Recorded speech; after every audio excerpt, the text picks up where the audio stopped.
All right, we are live, everybody, for the Christmas show of the century. Actually, that's kind of hard to predict because, let me close that.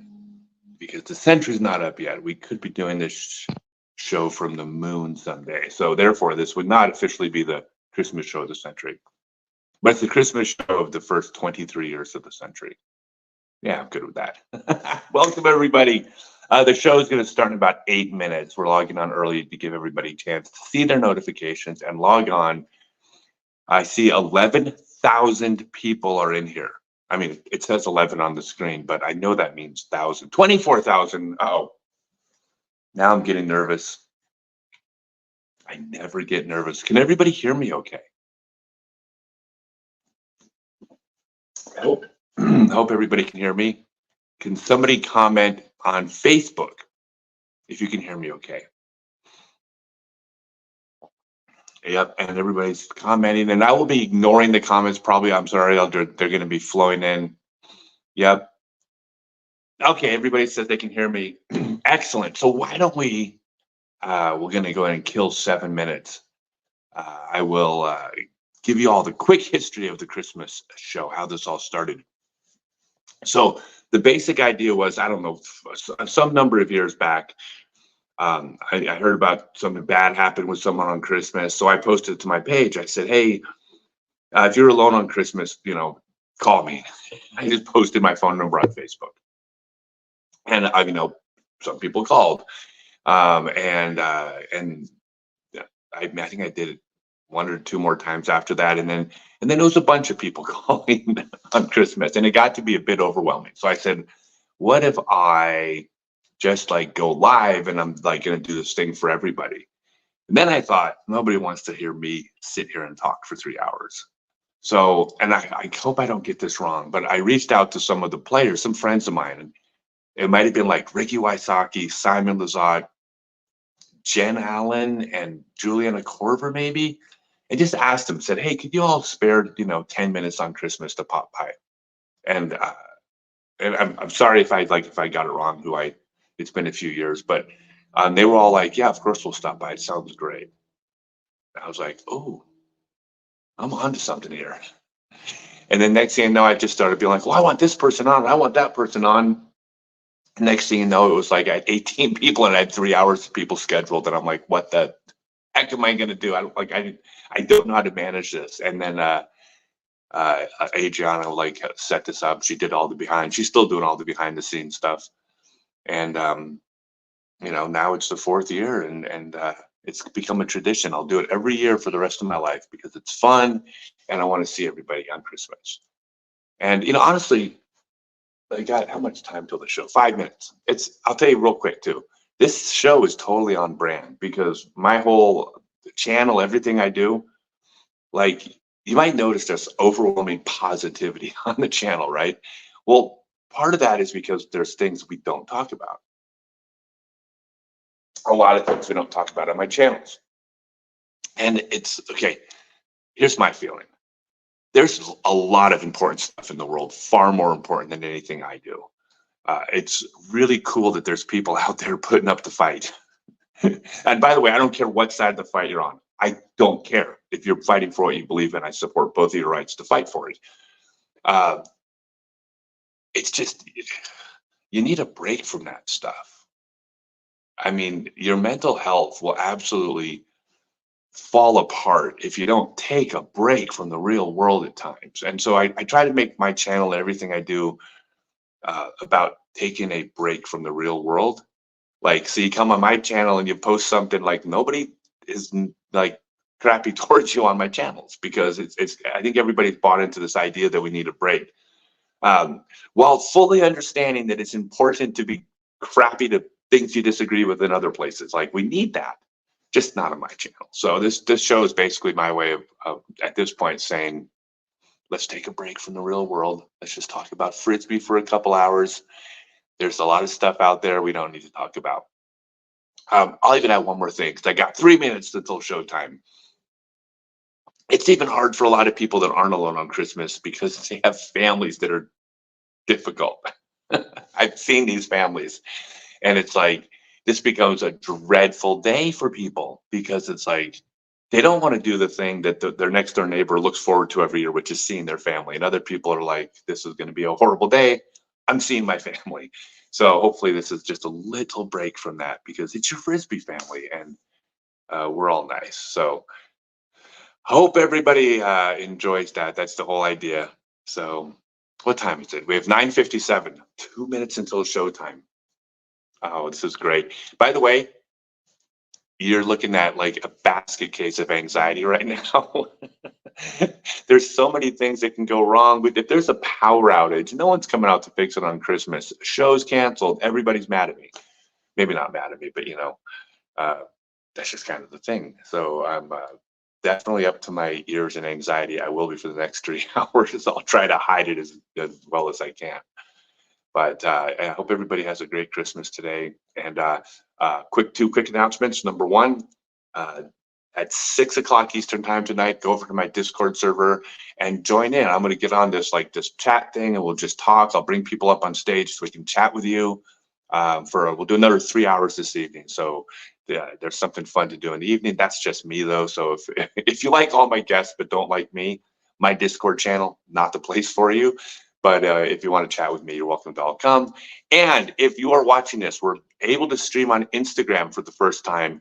But you can't do a lot of the comments and interacting that we can see. But also, it cuts off after an hour. So if you are on Instagram, some point in the next hour, come over to Facebook and YouTube and come watch the show there.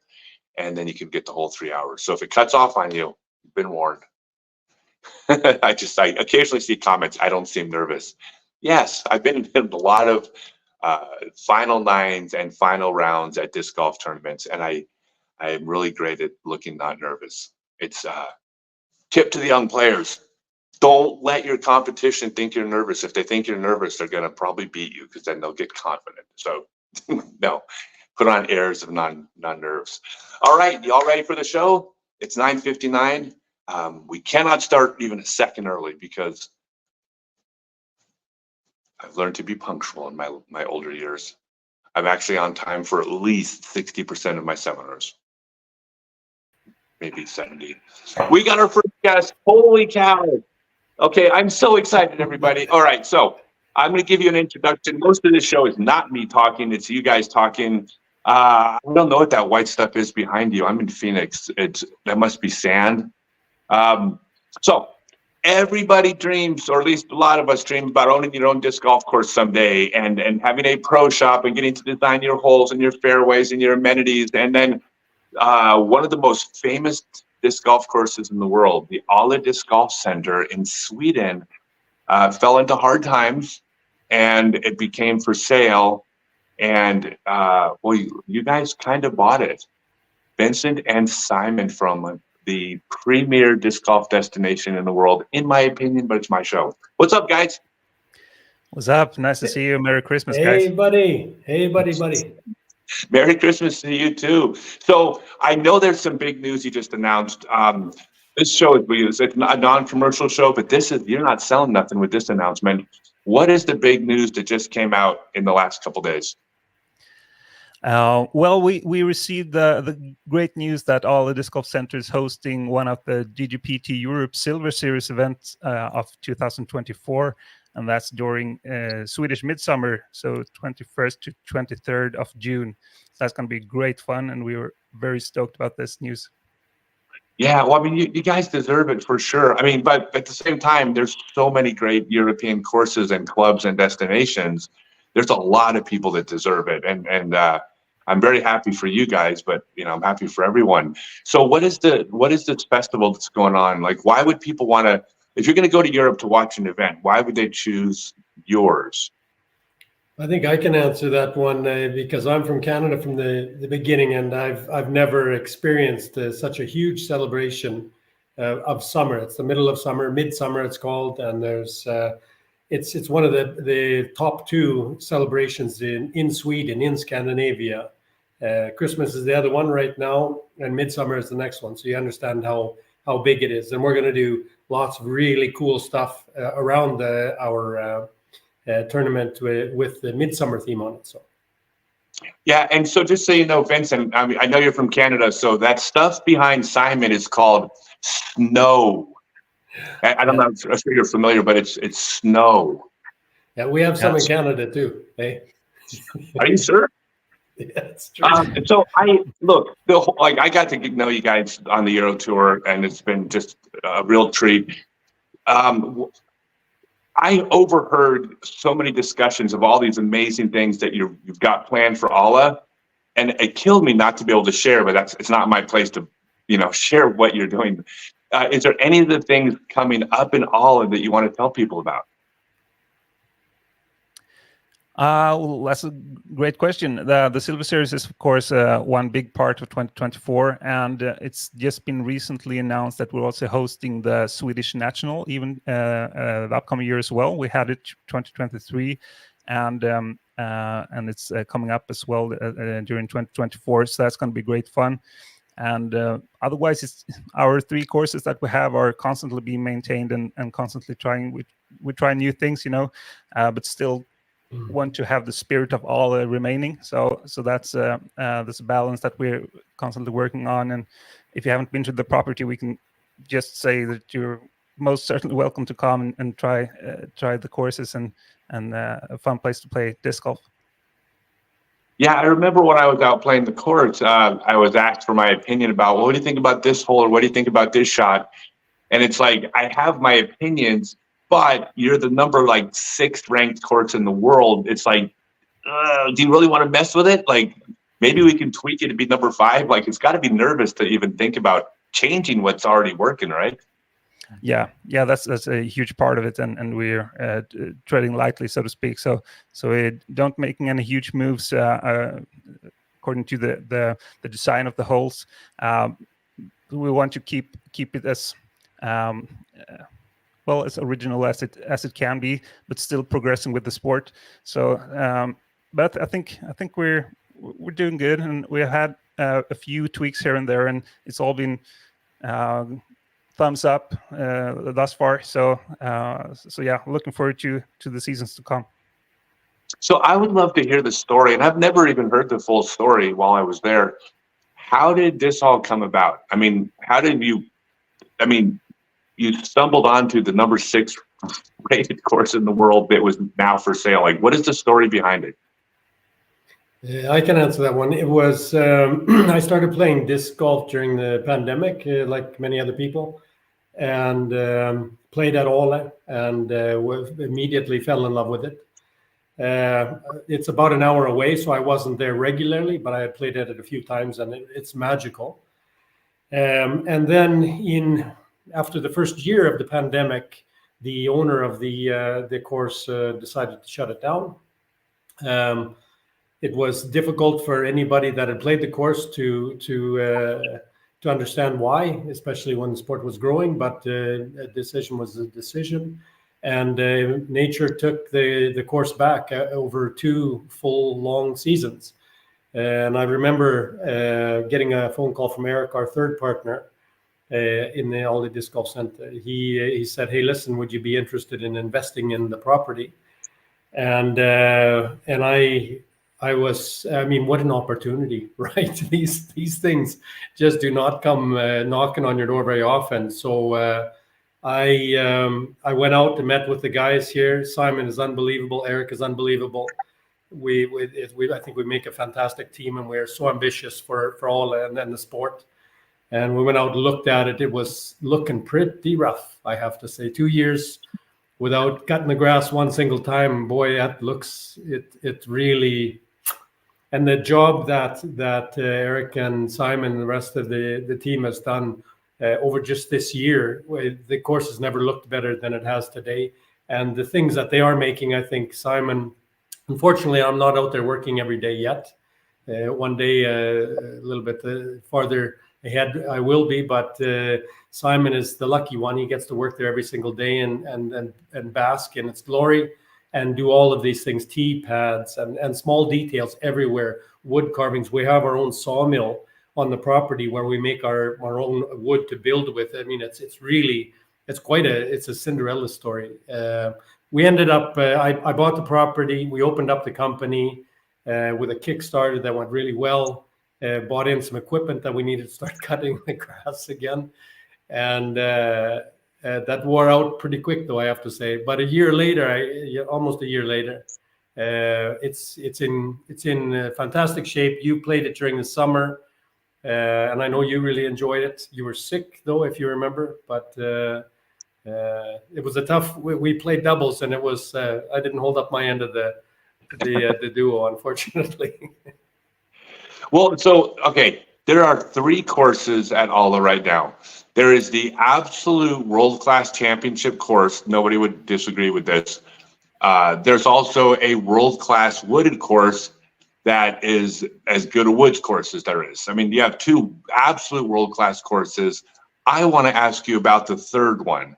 Tell me what you're doing and what your plans might be for that 3rd course. For now, that's a 9-hole course. We call it Ala Blue. It's basically 50-meter holes, which I guess is like 180 feet or so. So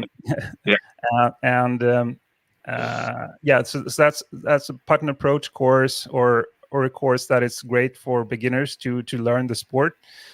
So that's actually quite popular as well, and a great warm-up course.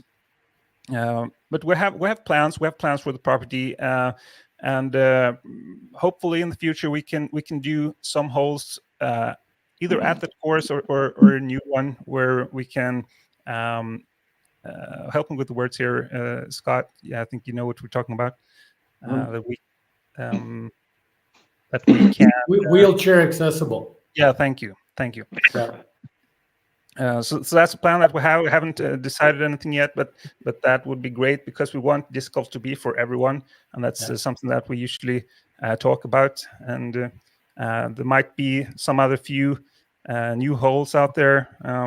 We have added some pro tees to the yellow course, our wooded course you talked about, and we're also working on this off-season front tees for the white course as well, which we started, and I think that's going to be great.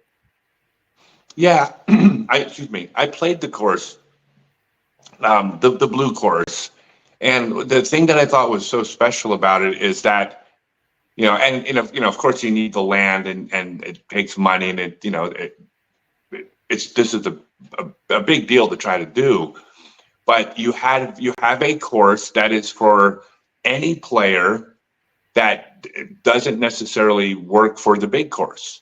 Could be kids, could be older people, beginners, or of obviously wheelchair accessible, special needs. But it was a course for everybody. But it's not just thrown together. Here's the tee pad, here's the basket. They were for me, it's an approach course, right? But I mean, there were like 9 interesting approach shots with variety, and I just think God, when you can do what you guys have done out there to really make it for everyone, it's cool, man. I love it. Makes me so happy.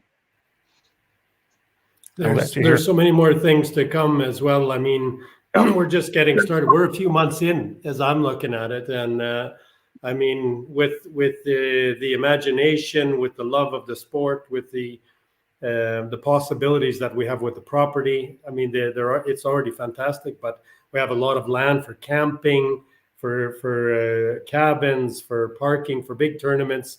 There's all kinds of such fantastic, and we're getting there. We have a process to get there, but we have started the process, and hopefully that we'll be able to flex those muscles a little bit during the silver event this summer.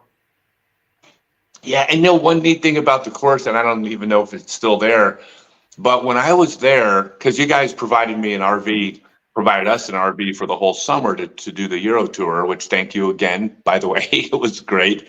But on the course was the RV that I'll be using next time. It was a double-decker, 2-story RV. It had a deck on top, which I believe you promised to install a hot tub jacuzzi for me next time. Well, we'll talk about it later. We can say that off the air. But I believe I'm getting a hot tub on my Euro Tour next time. We're looking forward to having you back, buddy. I got to tell you one thing, that I met you just because I reached out, like you say to so many other people, just reach out and say, and that's what I did to you to see if you're interested in coming by and playing a game or the motorhome idea. And you've been such a fabulous ambassador for all, and great friend, and Adriana as well. Appreciated our conversations and being a part of your European tour as well. Yeah, I second that, and you're a great ambassador for the sport in general, and we're very thankful for all you do. Yeah, no, it's very symbiotic. You guys have been great to me.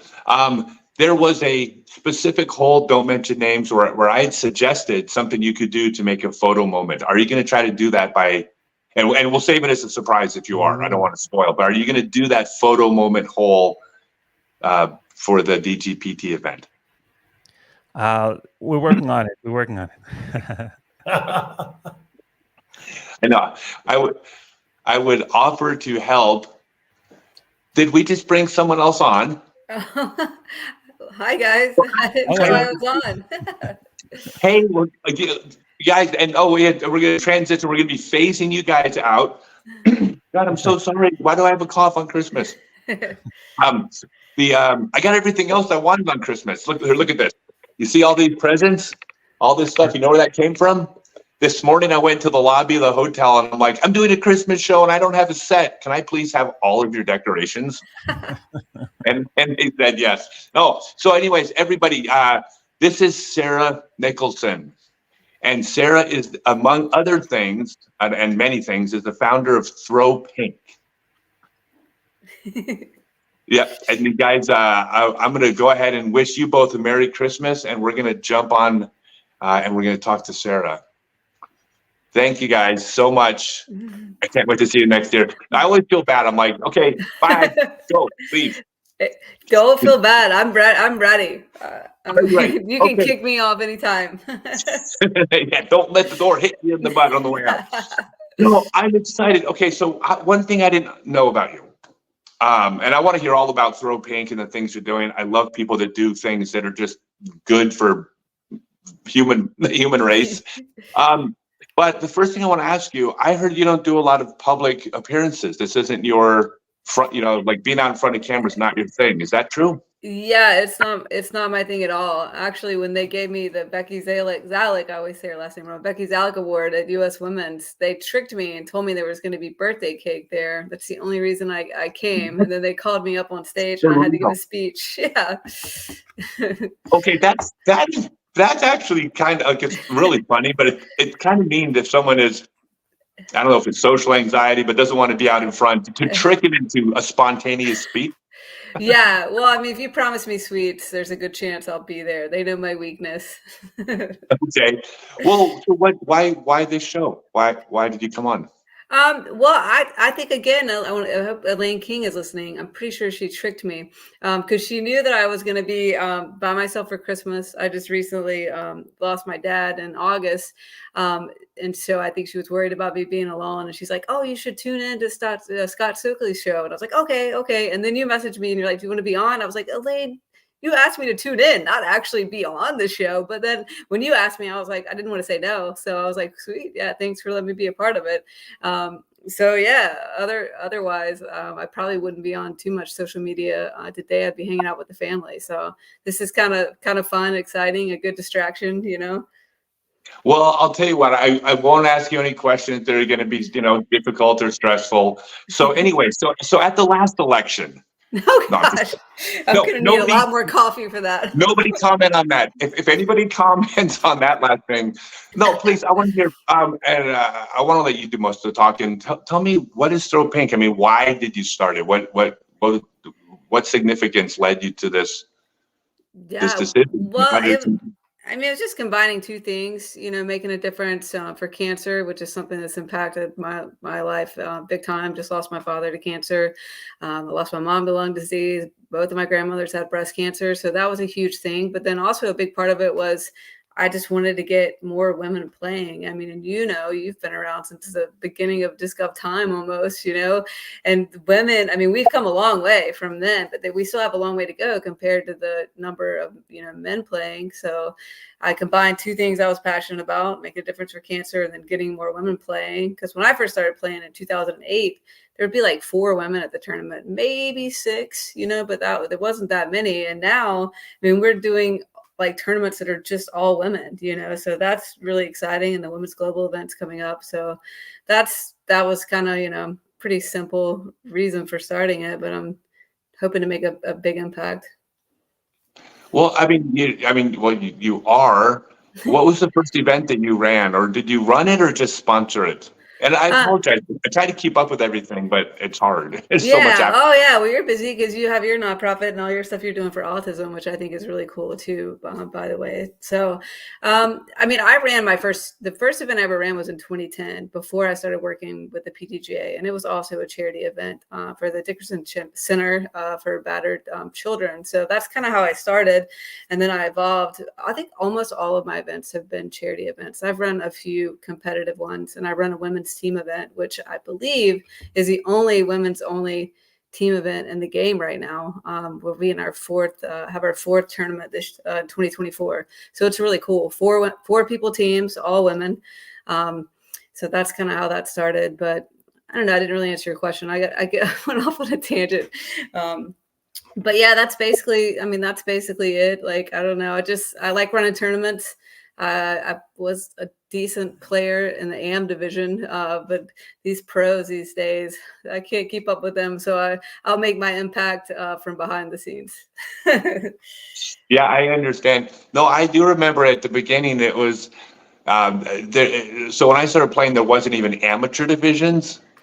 And there was barely age protected divisions. So, a lot of tournaments were just you paid money and played, no matter who you were. And there was this point when there was where someone said, "Well, we should have a women's division," and everybody goes, "Oh, you mean in case any women show up?" It did, and that doesn't mean there weren't women playing and there weren't very good women playing, but there's certainly far fewer. Yeah.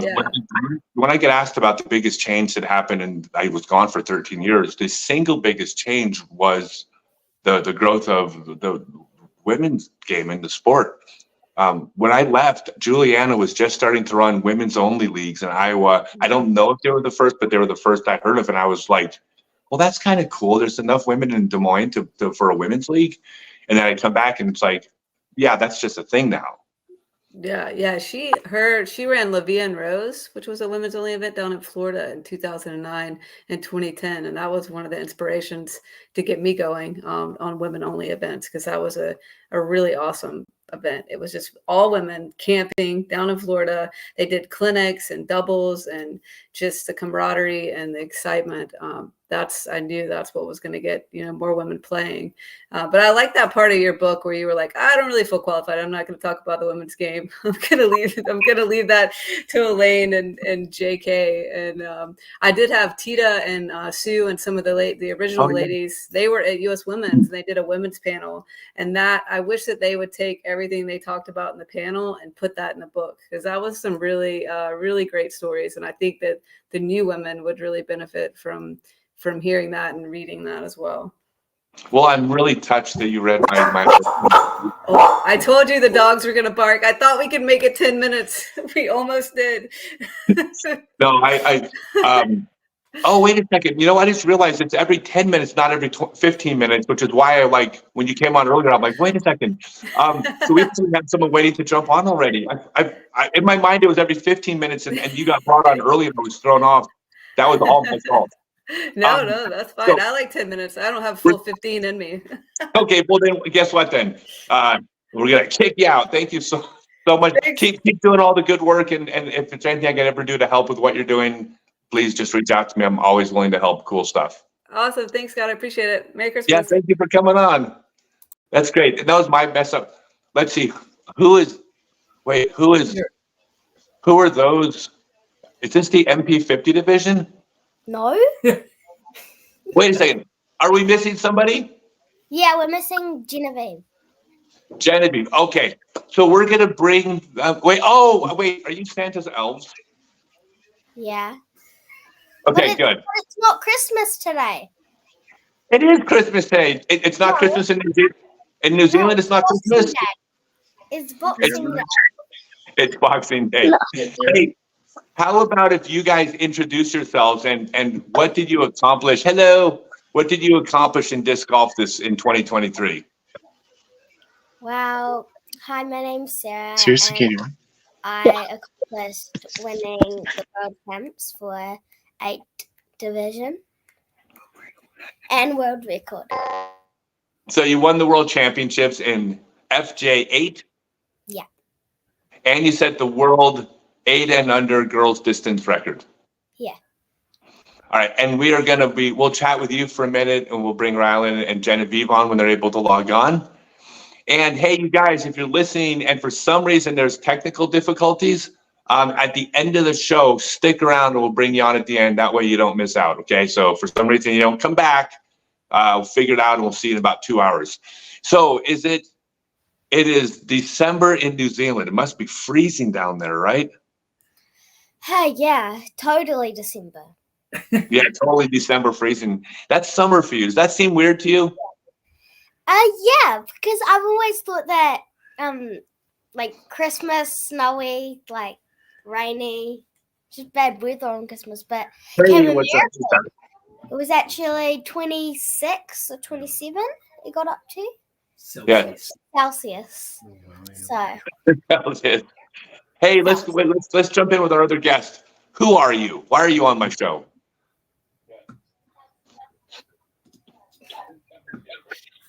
I think we're having difficulties.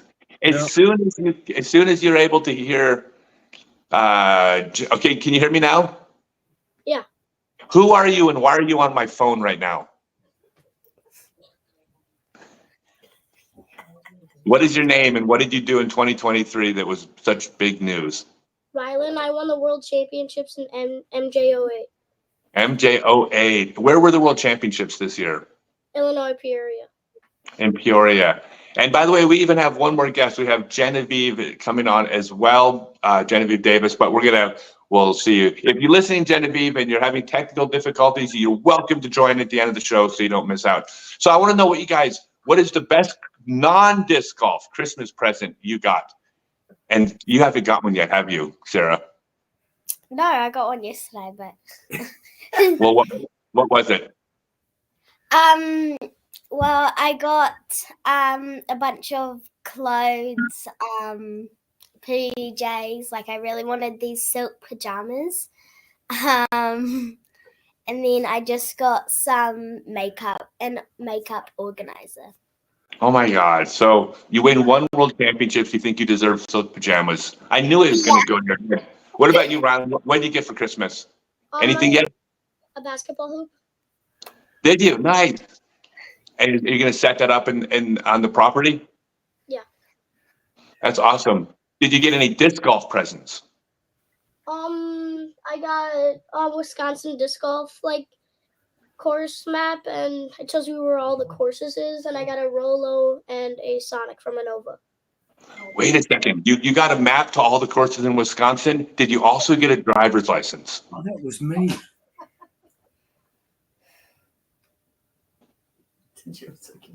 Oh, no way. That's cool. Oh my So all God. you need is the driver's license. Hey, I'll give you some advice here, and I hope your dad's not listening, but next time he's not looking, get on his phone, click on an app called Uber, and you can go to any course you want to. And it's free, won't cost you a thing. That's why no one asked me for parenting advice. So are you both going to play disc golf today? No. I am going to my auntie's to ride horses because she lives on a farm. Oh, that sounds like a lot of fun. What about you, Ron? You going to play disc golf today? Maybe. Maybe. Is it snowing out there in Wisconsin right now? Is there snow? No. So it's not too bad. Yeah. Well, that's neat. That I'm happy to hear that. I know it gets really cold up there, right? Yeah. Yeah, and it gets cold in Christchurch, right? Sometimes. Yeah, in July. That's weird. No, you guys are close to the Antarctic Circle, as far as I know. So, yeah, I'm surprised it doesn't get cold. I know it gets windy there. So, what are your plans for disc golf in 2024? Is this still something you love to do, or are you going to do other things that are fun also, or what's the plan? No, I'm just gonna play a bunch of tournaments and hopefully win them. And the world record. I'm going for that Thursday. You're going for the world distance record Thursday. And then Rylan, what is your plans for 2024? Probably play more tournaments, the world championships again. Go defend. All right. Last question for both of you. Do either of you have a part of your disc golf game that you think needs work that you're going to be focusing on practicing? Definitely not trying to throw really hard. And just getting my arm all the way out, like getting it all the way out so I can swing it around and finish. What about you, Rylan? Anything you're working on? Probably like throwing from like out of the woods and stuff. In a couple of weeks. Okay. How do you practice that? Do you actually go into the woods and practice, or you just practice different stances? Mixed. Practice I couldn't hear the last answer. I was asking Rylan, when you practice in the woods, do you actually practice in the woods, or you just practice different stances? I just practice different stances. Yeah, it's probably a lot safer for your hands that way, right? You don't want to hit your hand on a tree. Hey, you want to hear something really exciting? I just saw something on my screen. Do you know that there's people watching you right now in Ethiopia? Really? Yep. You are global. And I got to tell you, before I kick you off my show, I want to tell both of you that I've really enjoyed getting to know you over the year or the last couple of years. You guys are great kids. Keep being sweet kids. Turn into sweet adults. It's so much. You'll be so much happier if you stay nice to people the way you are now. So keep up the good work. Congratulations to your parents on doing a great job. And please message Genevieve and tell her that she could message and we can get her on at the end of the show. That way she doesn't miss out. We'll close out the show with her at noon or whatever, 3 p.m. Oh, wait, there you are. Sorry. Genevieve, hello.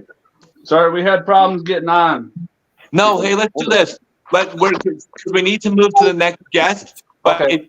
can you guys come back at 12 o'clock or 3 p.m. Eastern time, and we'll get you back on and talk for a few minutes. Can you do that? Sure. Yeah. That would be, I don't want you to miss out. So thank you for coming by. Thank you, everybody. Now I'm going to kick you out of my house. Scott, What?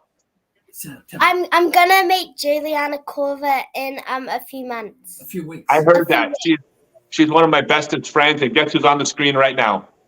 Hi, Juliana. Hi, Sarah. Yeah, she's one of my bestest friends, her and Jim. So, all right, have a Merry Christmas, and we'll see you next time I come to New Zealand. Juliana and Jim. I love you guys so much. Thank you so much for coming on the show again. Sure, Scott. Yeah, awesome. Merry Christmas. Yeah, Merry Christmas. I think, Juliana, you might be the only 3-time guest, maybe. It's the 3rd time, right? I'll take your word for it. I don't, at our age, none of us can say 100% certainty. Well, the years run together and who knows? Right. So first off, Jim, how's the health? How you doing? You look great. Oh, thank you. Didn't expect you to be flirting with me while we got on, but no, everything's going good, and getting healthier every day. That's good. Really enjoy that, being able to play a little bit more golf. Hopefully be able to play more than, I think I played 21 tournaments last year. So hopefully I'll be able to play more. We're planning on traveling the world a little bit. So that should be a lot of fun. Yeah. So when are you heading out of the country, or is that? We're going to go to Hawaii for a few weeks to just sort of relax and soak in the sun. And that's actually what prompted us to say yes to the New Zealand trip, because we're Halfway there. Yeah. So an 8-hour direct flight seemed much more doable than from the continental U.S. We do that as well. People are like, oh, you should swing by something. Oh, it's like 3 hours away. But then I look at a globe and I'm like, it's like that close when you travel. So you're going from there to New Zealand. Have you been? Yeah, we're just going to do New Zealand for 3 weeks. And then we'll hop back over to Hawaii and decompress for a couple more days before we get back to the States. Where in New Zealand are you going? Or are you just going to explore everywhere? Probably not, because the tournaments are pretty close together. So Auckland and Christchurch, and I don't even want to attempt to pronounce the name of the other city where the first event is. It's pronounced New Zealand. Yeah. But the one thing that I'm going to make sure that we do is go to the glowworm caves. We've been to the glowworm caves. Yes, 100%.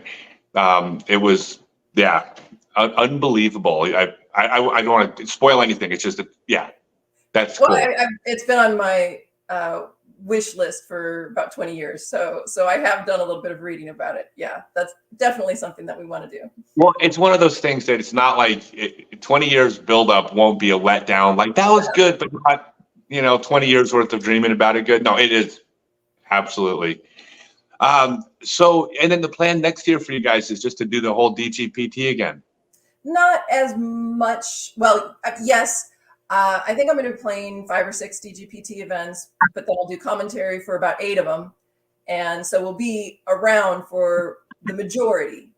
And then fill in the blanks with age protected and A tiers. Now, where are you right now? Are you up in Montana?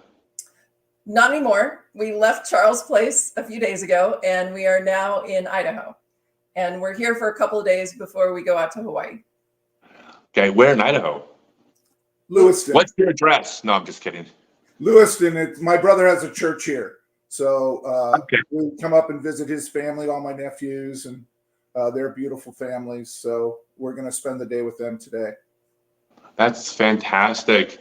So are you going to be doing any of the European trips? Yeah, I will be at European Championships and the 2 on either side of that. Okay. So we'll be there for 3 weeks. Yeah. Hey, look! Can you see who just popped in? Charles Richards. Yeah. Hello, Poodle. I love Poodle. I don't know if you saw the video I shot on top of his office. It was incredible. Yeah, that property in Chicago is amazing. The property he has out at the Wilderness Club. I want to know how many. That course looked great. We played it while we were there. It looks awesome. It's amazing. If you're in that area near Eureka, Montana, you just go to the guardhouse. They make you sign a little form. The course is right there. Yeah, it's great. It's amazing. Scott, I want to know how many takes you had to make a putt from his turret down to the top of his. From the top of the building down to that big long one? Yeah. No, I didn't make it. He made it. Yeah, but how many times did it take before you guys? Was that on the first? I am completely honest. We both did our 2 putts, and we missed, which is the 2 putts for the contest. And it was either his next putt or the putt after that. But it wasn't like we didn't spend all evening to get the shot. No, he actually just made it. It might have been the next one after, but it might have been 2 after. But it was immediately afterwards. Was that the only station you missed, though? It might have been. Yeah, those are all. I felt kind of bad. Yeah, it was. He kept getting angry. I was like, Chuck, this is my job. So you're going to be doing Europe again. I mean, do you have long range plans? I mean, we're all getting older, right? I mean, is the plan to just keep going because this is what is the most fun thing you do? Kind of. So it seems like every single year, well, in this second go around, I'm like, okay, just going to go out this year. And then, during the year, figure out where to settle and that'll be it. And then by the end of the year, one more time, one more year. Yeah. You ready for one more? Okay. We'll do it one more time. So last year, we thought that was going to be our last year. This year, we're thinking this is going to be our last year, but it's kind of I guess it's the fact that once we stop, we're probably not going to physically be able to come out and do this again. So extending it as long as possible just seems like the right thing to do. It's been a lot of fun. And, the last 2 years and this year, a lot of people open their homes to us, good friends, get to spend some great quality time with people. And, watching all these young people develop their game and play, it's been a lot of fun. So, it's a great retirement plan to have and just enjoy ourselves while we can. So, next year we're adding New Zealand, we're adding Europe, and who knows what the next year will plan. Maybe we'll finally find a place to settle down and just enjoy the local scene again. So I guess the answer is it's open-ended. Yeah, absolutely. That's so funny. We're actually on opposite ends of the spectrum because I'm like insisting that I will never stop, and the opposite plan will probably wind up doing the same thing. Well, you're still young. What? You're still young. I pretend I play young on TV. Hey, seriously, you guys, I love you guys to death. You guys are part of my family, have been for many, many years. I've known both of you since, God, we were around so long, you guys. We've seen everything, right? Decades, yeah. What were you, like 14 or 15 when I met you? Probably, yeah. I don't remember. I was based on the crowd I was hanging out with. There's no way I could possibly remember that. But and by the way, these are all my friends. I love them to death. But foggy memory of those years. So what about you? Are you going to be traveling around the rest of the world? Yeah. Yeah. No, I got actually some big announcements that I'm purposely not announcing on the show because I've tried to make the show zero promotion. Like I don't promote my stuff on it, but I will be announcing something soon. Really big. I'll be seeing a lot of you guys. Oh, okay, cool. Yeah. All right, guys. Oh, Mark Horn just said Merry Christmas to everybody. All right. Hey, guess what? I promised you I'd get you out of here after 10 minutes so you can get back to your Christmas. Thank you for joining again. I can't wait to see you all. We'll see you in a couple months, probably Waco, I think. Sounds great. Yeah, awesome. Thanks, Scott. See ya. Have fun in New Zealand. Yep. Holy cow. This is exciting. How's it going? Good. Please introduce yourself and tell everybody what business you created. My name is Matt Kruger. I'm the creator of the UDisc app and the co-founder of UDisc, the company. UDisc. Yeah, if you've never heard of it. I'm not familiar. Yes, UDisc is an app for finding courses, keeping score, just generally aiding your disc golf game. I'm sure many of you have heard of it. And it's basically mandatory, like you're just doing yourself a disservice if you don't have it. 30 years ago, we all had a course directory in our trunk, 100% saturation in the community. And that now UDisc is the more than a course directory. So I'm really excited. You don't do a whole lot of media, do you? Me personally, I go on podcasts occasionally, but we're pretty busy doing various things and writing code and just trying to grow the sport as much as we can in every way that we can. So we don't, do a ton of video media, traditionally like you do. But I like to go on podcasts here and there when we've got something big coming out or just to connect with all of our friends in kind of the media side of disc golf. So I would love to hear the story of how you came about starting UDisc. And the reason it's important is, and I told you this when we chatted in Minnesota recently, if you made a list of the 10 most important milestone events, whatever you want to call it, in the history of our sport, the introduction of UDisc is on that list. And it could be on the list of the 5 most important. I mean, it's a pivotal moment in our sport, even though we didn't know it at the time. How did this all come about? Well, first of all, I wanted to say thank you for saying that. I know when you said that to me in person, I was like, coming from somebody like you who's been around so long, that really does mean a lot. And that's why we do. Well, that's awesome. I hope that sentiment is shared, but like it is just so rewarding to be involved with and see people enjoy the product. But it came about, I'm sure some of you have heard the origin story, but it's pretty humble. I just was on my way to play a new course with some friends about half an hour from my house. We showed up, it was closed for the season. And we didn't know that part of town. And so we're like, well, this sucks. We just drove half an hour We don't know any other courses, and there should just be an easy way to, hit a button on your phone and direct you to the nearby courses that are good. And there just wasn't anything great at the time. This was like 2010, 2011. And you could dig and find, courses on your phone, but like smartphones were still only 3 or 4 years old. Most websites were not optimized to work very well on phones, if anybody remembers back that far. And so it was just kind of like there needs to be an app where you hit a button and it just shows you which courses are close to you. And that's where it all started. It was just a course directory and a way to find courses, and it was just for Minnesota only, which is where I am based. And then it slowly expanded. I think we added like Iowa, Illinois, Wisconsin, and then from there it just kind of got crowdsourced, and have over 15,000 courses at this point all around the world. The most comprehensive directory that exists, as far as we're aware. And it just is a great tool to aid in your play. And not only that, but it's free. There are some premium features you can choose to add if you want them, which is unlimited stats history essentially, and a few other bells and whistles like course traffic and scoring on a smartwatch. But the most of the app is totally free. You can find courses, keep score for unlimited rounds, measure your throws, play with your friends, and be able to share your scorecards together. Which is a really nice thing to do. So you don't have to have all 4 of you keeping score always. You can just have one person and everybody will get it. I'm sure that many of you know, but here might as well tell everybody. Yeah. Well, here's the thing about UDisc, and you can always tell when something is a project done out of love and passion versus simply a business. And by the way, I'm not opposed to doing things just for business. That's not a bad thing. But there's a difference between the execution of the project. Had this been a business and a developer that said, hey, here's a hole to fill where we can make some money, that wouldn't look anything like UDisc does now.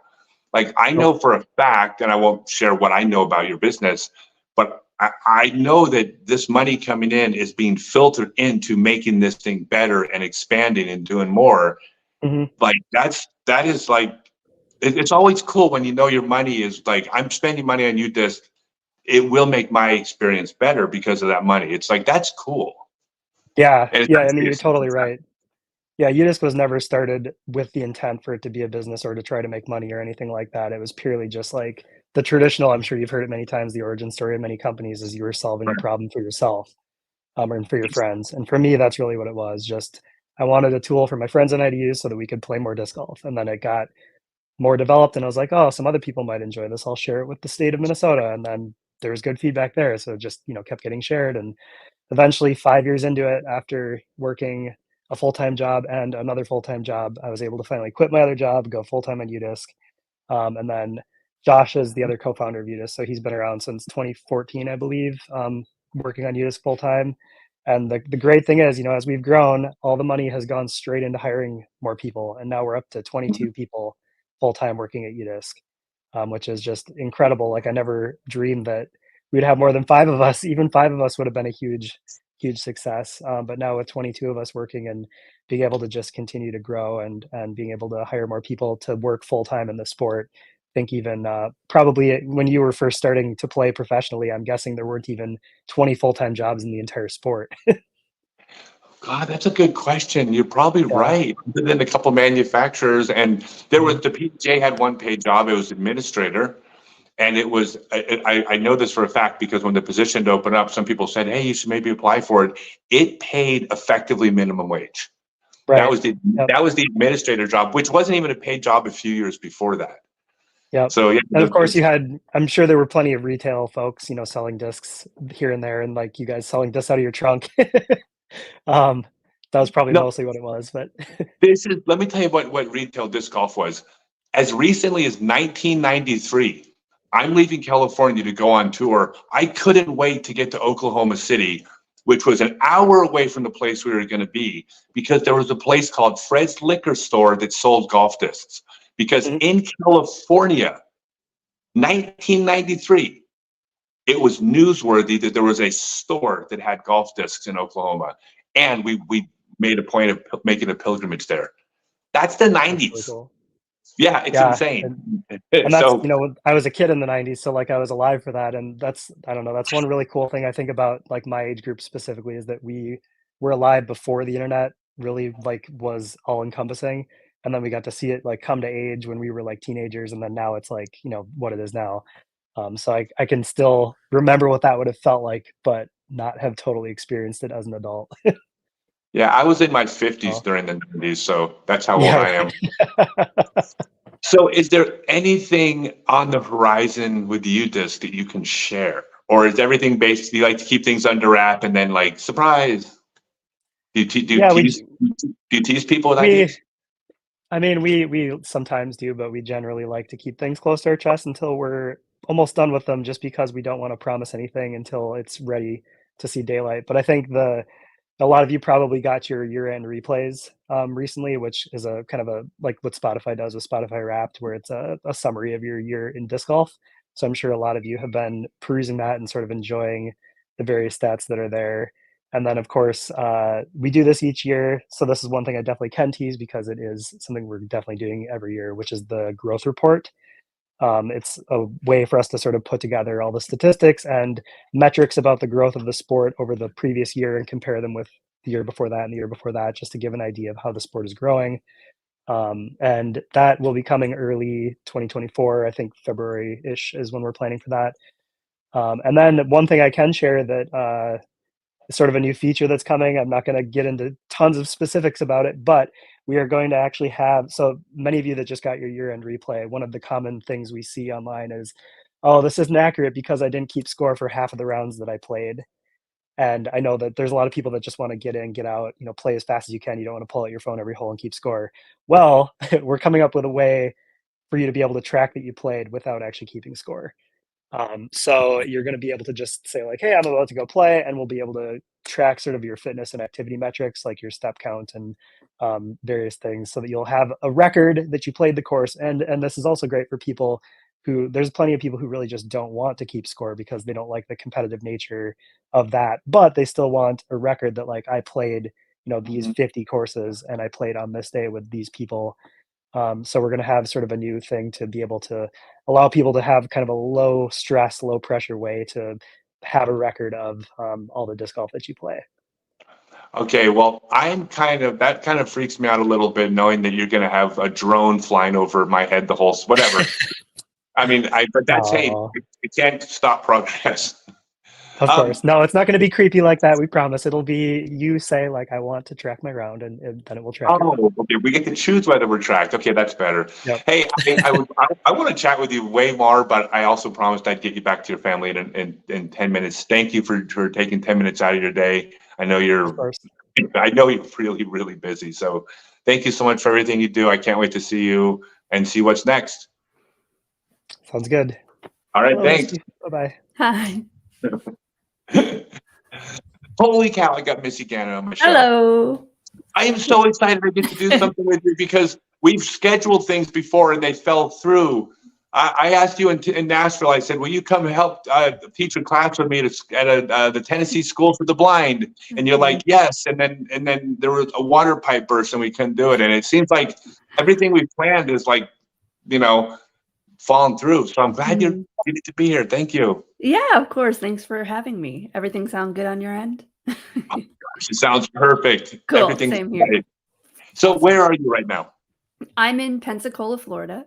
I actually was, fortunate enough to be able to buy a home down here during the season. Actually, we closed in May, so we were on tour, remote, and just doing all that stuff, which was new to us. I've never owned a home before, so yeah, it was fun. But wait, what is this job that you have that affords you the ability to buy a home? I don't understand. For real, like I was just thinking about that, how that would have been, it's still becoming like a dream for so many people. But yeah, I've had such great support, and I've been fortunate to play well and all the things to get me to this point. So yeah, I'm pretty proud of that.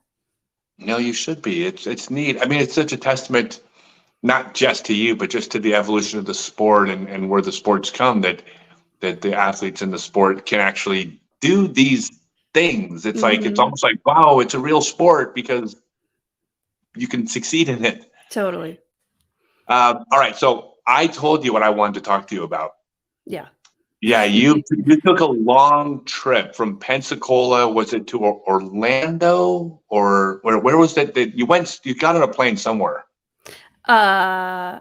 Well, so I don't know if you're talking about my trip to Africa. Oh, that's what it was. Yeah. Okay. But well, It was Uganda. yeah, it was Uganda, and that was so my trip happened actually last off season, and then another group went back this off season to sort of follow up with the people that we were introduced to last off season. So I had I had a busy off season, bridging 2022 into 2023, going to Uganda with the Paul Macbeth Foundation, and installing 2 brand new courses in 2 different cities in Uganda. And it was really cool to watch the Uplay group go back this off season. And it was almost an entirely new group, except Chandler ended up going back as well. So it was really cool that they, allowed more people to go and experience what I got to experience, and actually go and teach all the new people that were introduced throughout the last year, after we installed the courses. So yeah, it was really cool to see all the familiar faces, and then all of the new people that are starting to play and joining teams and all of that. So yeah, it was an experience, and it was amazing. And I again, just so lucky that disc golf was the avenue that brought me to a whole brand new continent, a whole brand new country for me. And it's crazy. It's amazing though. When you decided to go to sub-Saharan Africa, were you worried?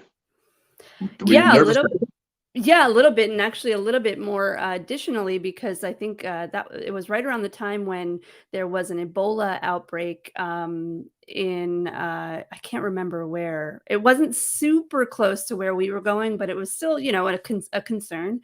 And then also getting all the vaccinations and the yellow fever and all of that, I was like, okay, well,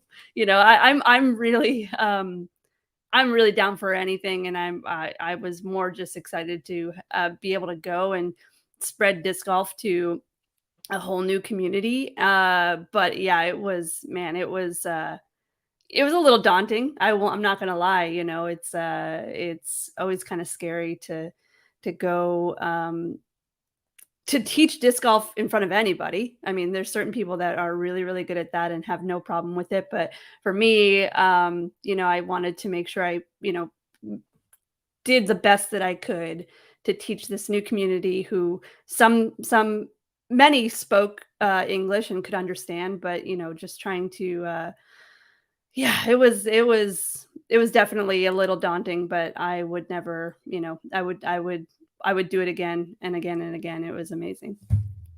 You mentioned the vaccinations. When we were going to Southeast Asia, I remember going to the doctor, and he looks it up and he says, "Oh, you're going to be in Malaysia. You just need 1 shot." I'm like, "Really?" He goes, "Yeah, just 1. I mean, unless you're planning on going out into the jungles." And I'm like, "Yeah, that's why we're going to Malaysia." He's like, "Oh, okay. Well, then you need these 7." Yeah. Totally. Same here.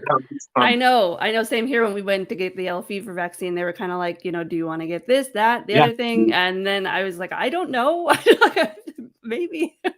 But just taking the precautions of, the knowing about the drinking water and knowing that, stick with bottled water, all those things. Just something that we just don't have to think about all that often here. And it's it really made me appreciate a lot of things. No, it is. Yeah, you have to. It's thinking. You don't just do anything in a developing country. Everything involves what are the repercussions of my actions. Yeah. And what about the people though? I mean, were they just the best people? Yeah, the biggest thing that stood out to me was the overall sense of community.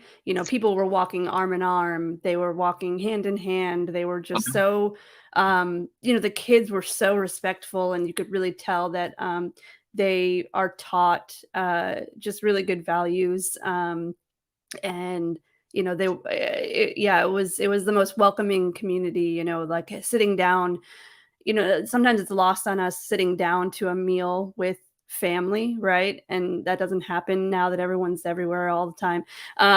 And it's Christmas Day, so it's kind of funny to think about.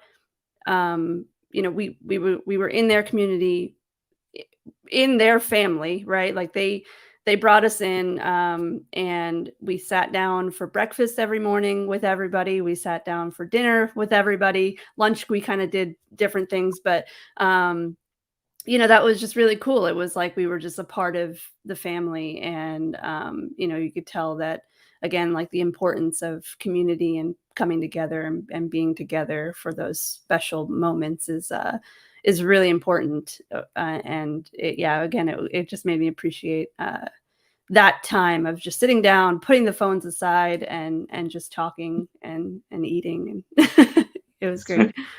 We went to some villages in Indonesia. We weren't in Bali. We were at those small villages. And we would have families pull us into their homes. You'll recognize this. Pull us into our homes to feed us because we would be insulting them if we left hungry. Mm-hmm.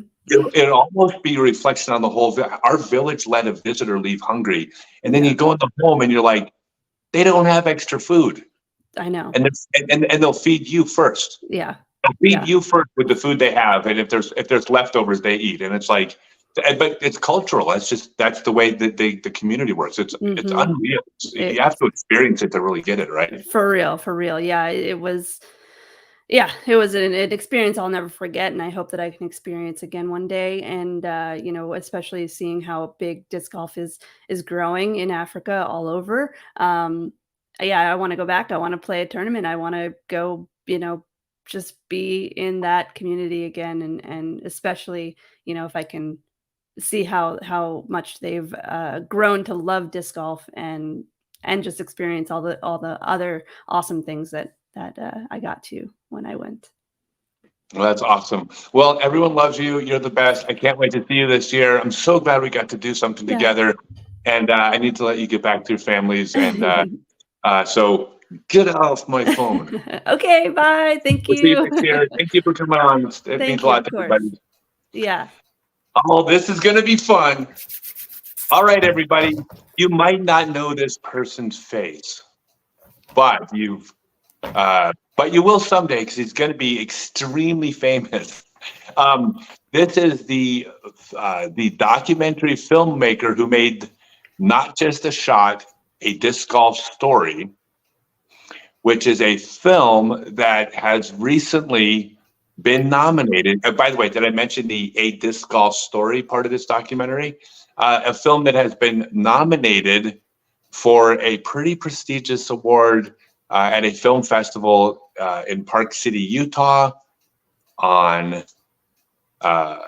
this January 20th. 17th and 18th. 17th and 18th. And it's not Sundance, but there's a bunch of other film festivals in Park City around Sundance that are all Sundance adjacent. Sundance, there we go. But the same people from Netflix and Hulu and Paramount and Universal and all the people that license the rights and buy the content to stream, they're all there at these award shows and film festivals, and we're going to be there. So normally I would say, thanks for having me on, Scott. It's such a pleasure to be here. But in this case, I think you're welcome for being on your show, because next year my head's going to be way too big to be on here. Oh, I know that. I'm going to be too big of a star for you.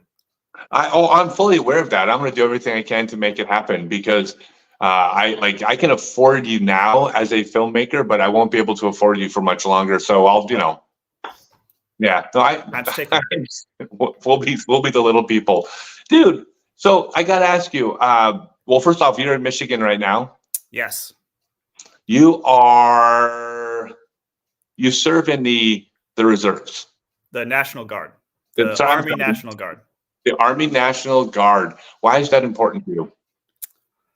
Well, it's important to honestly, I joined for a lot of reasons, but two of the reasons was I wanted to prove that I could, because I went to art school. I'm a video guy, not stereotypical tough guy type thing. So I just wanted to do something that was hard, something that I, prove to myself and to others that I can do something difficult. And second, I wanted to be involved and do something because I always saw these like videos and whatnot of soldiers during like hurricane relief. You know, they're trudging through the water, they're helping people out. And I wanted to be able to do something for the community, for the country that I've lived in, because we all celebrate and, you know, take advantage of such freedoms. I wanted to be one cog in the machine that made all that possible. Okay, real quick, by the way, I didn't tell everybody your name. Your name is Kendrew Mueller. I pronounced it wrong for about a year. I don't correct people though. Okay, well that's why I pronounced it wrong for a year. We got it right. That could be the first day. It would have been I pronounced it wrong for a day. But Kenzie Mueller, he's a documentary filmmaker. And maybe other types of films as well. So you're also a disc golfer, and you love documenting disc golf. I do. The Not Just a Shot story was just the most ridiculously perfect thing to just happen. It still blows my mind that it worked out the way that it did. I saw your videos where you were documenting your journey, preparing for the season, partaking in the season, completely failing, absolutely falling apart with your health issues, showing up late to a hole. Just everything went wrong. And I was like, shoot, I was rooting for this guy. You know, I feel bad that he did all this work and he's falling apart. And then the big money skins match comes around. And I didn't actually watch it when it first came out. I heard from friends, they were like, did you see the shot that Scott threw? And I was like, oh, shoot, maybe I should watch that. And so I watched it. And then your speech at the end, light bulbs are going off. I was like, wait a second. Everything happened. Like all of the actions leading up to this moment. And then this moment at the end of the skins match video, you should watch it if you haven't.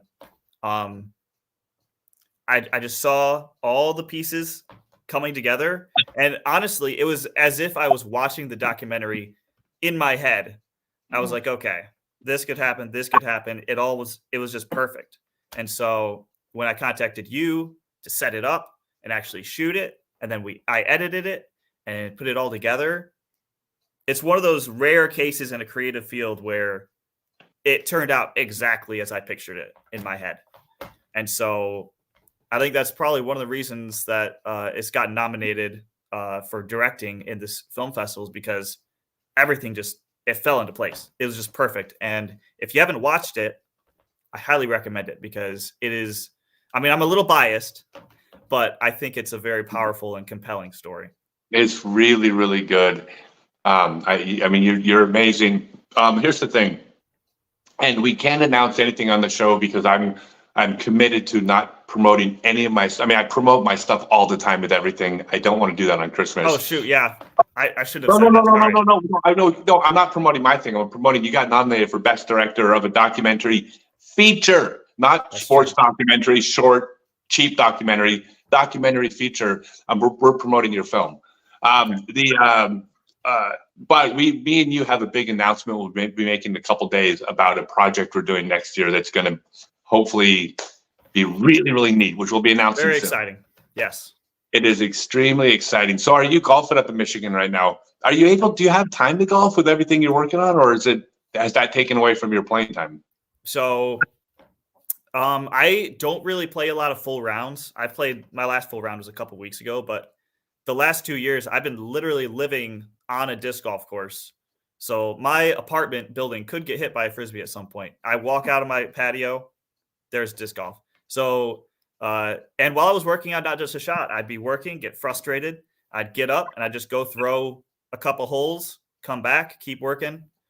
So I haven't really played a full round very much recently, but I play a couple holes whenever I get bored and I need a break to stretch my legs. You'll get to play some golf this coming year. I have a feeling. Yeah, hopefully. Potentially. Depends how hard I work you. That's true. Hey, by the way, everybody, I'm not promoting my thing. It's Not Just a Shot, the documentary. You can purchase it. It's at notjustashot.com. I don't see any of that money. I'm not selling my stuff on my Christmas show. And thank you, Scott, on Facebook and Chris. Yeah, but you can definitely go check it out. It's really well done. And by the way, this is not the only thing you've been nominated for. You've been nominated for, there's a film festival in Greece it was nominated for. I think you said there's 3 more announcements coming of 3 other nominations. One, Montana. The one in Greece was honorable mention. Oh, that's right. I wasn't nominated. Honorable mention. Sorry. And then in Montana, they're screening it, which actually the film festival in Utah is what I'm more excited about than the nomination for the award is screening it, because the entire time I was working on it, I was just picturing playing it in a theater with an audience and seeing their reaction. And so I'm super excited to actually watch it with the people. And so because obviously I'm going, to the awards. We're going to the award show together. Actually, it's like red carpet, the whole works, right?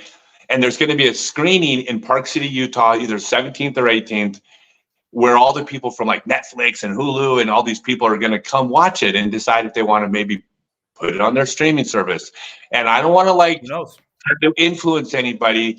I'm just saying, if a whole bunch of disc golfers in Utah showed up at the screening wearing their disc golf gear, cheering and screaming, that is what they call buzz in this industry.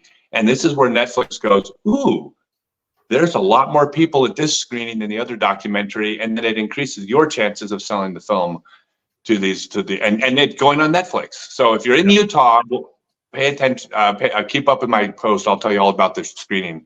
It's really neat. But we'll be answering questions afterwards, even, right? Like we're gonna be sitting on stage doing a Q&A after. Oh, dude, this is so bizarre, man. It's cool. Wild. I'm a part of your simulation now. Yeah, that's right. You are. You're still an NPC, but you're like a very important NPC with more dialogue scripts. Perfect. Oh man, no, you've been such a treat to work with, and I mean this. It's like you're gonna get. I get to work with you a little bit longer. Then you're gonna move on to far more high-profile, high-paying projects than what I can afford, and so I will enjoy you while I can afford you. So thank you for working with me. Of course, it's been a dream. Like a project, like not just a shot. Like we had to do a good deal of collaboration, and that doesn't happen when people don't work well together. Like you can tell watching it everything just worked well. No. I mean, we work great together, and we're working on a project next year that I think will be a continuation of that. All right, we're gonna let you get back to your families. I know your family's super important to you, and you have a big family out there and in Michigan. So get back to your family. Go celebrate these things, man. You deserve everything that's happening to you. You deserve, man. You did the work. Thank you. Thank you. Thank everyone for watching. Stay tuned for the rest of the show. Yeah, lots of great guests. Yeah, for sure. Thanks, man. All right. See you, Scott. That's so neat. Holy macaroni. Everybody, this right here is the disc athlete of the 70s, who also happens to be in his 70s. Am I right? Double hockey sticks. People say, John, how can you still throw hard? And I say, okay, here's the secret. First, get to be 77. I'll let you know when I get. I will let you know. You'll still be around. I'm positive. I'll let you know when I get there. How are this? By the way, John Kirkland, everybody, one of the top disc athletes of all time in the 70s, continued to play wildly successful in different disc sports for many years. But you were definitely one of the pioneers of the game. How are you, man? Great to see you. I'm feeling a little molastic this morning. I must have had too much to dream last night. Wait a second. Wait, a couple of these. Okay, I'm awake now. Hey, all right. So I'm going to. I need to ask you about something because we were just talking to Missy Gannon, who just bought a house because of being good at disc sports, and you. Correct me if I'm wrong, but I believe were you and Victor Malafronte the first two people to actually hit the road and make really good money doing something in Frisbee? And if so, what were you doing? It's a great story. We were the first pros. It was interesting because I started playing in 57, so I've been playing, I was talking to Stork the other day and we were talking about what's the number of throws we must have used in our life. And we're somewhere north of 3 million each, is the closest we can reckon. But in the 60s and 70s, there really wasn't much of a Frisbee scene going on. And I had gone to a tournament, the IFT, in the summer of '73, and met all these really cool people, Victor being one of them, and Ed Hedrick and lots of folks, Stancil Johnson. And I said, wow, there's some peeps, because I'd been laboring in obscurity my entire life. And I ran into Victor, and I have to be honest with you, I've said it before, he's the first guy to blow my mind and let me know what could be done with a Frisbee. I thought, oh my God, I thought I was all that.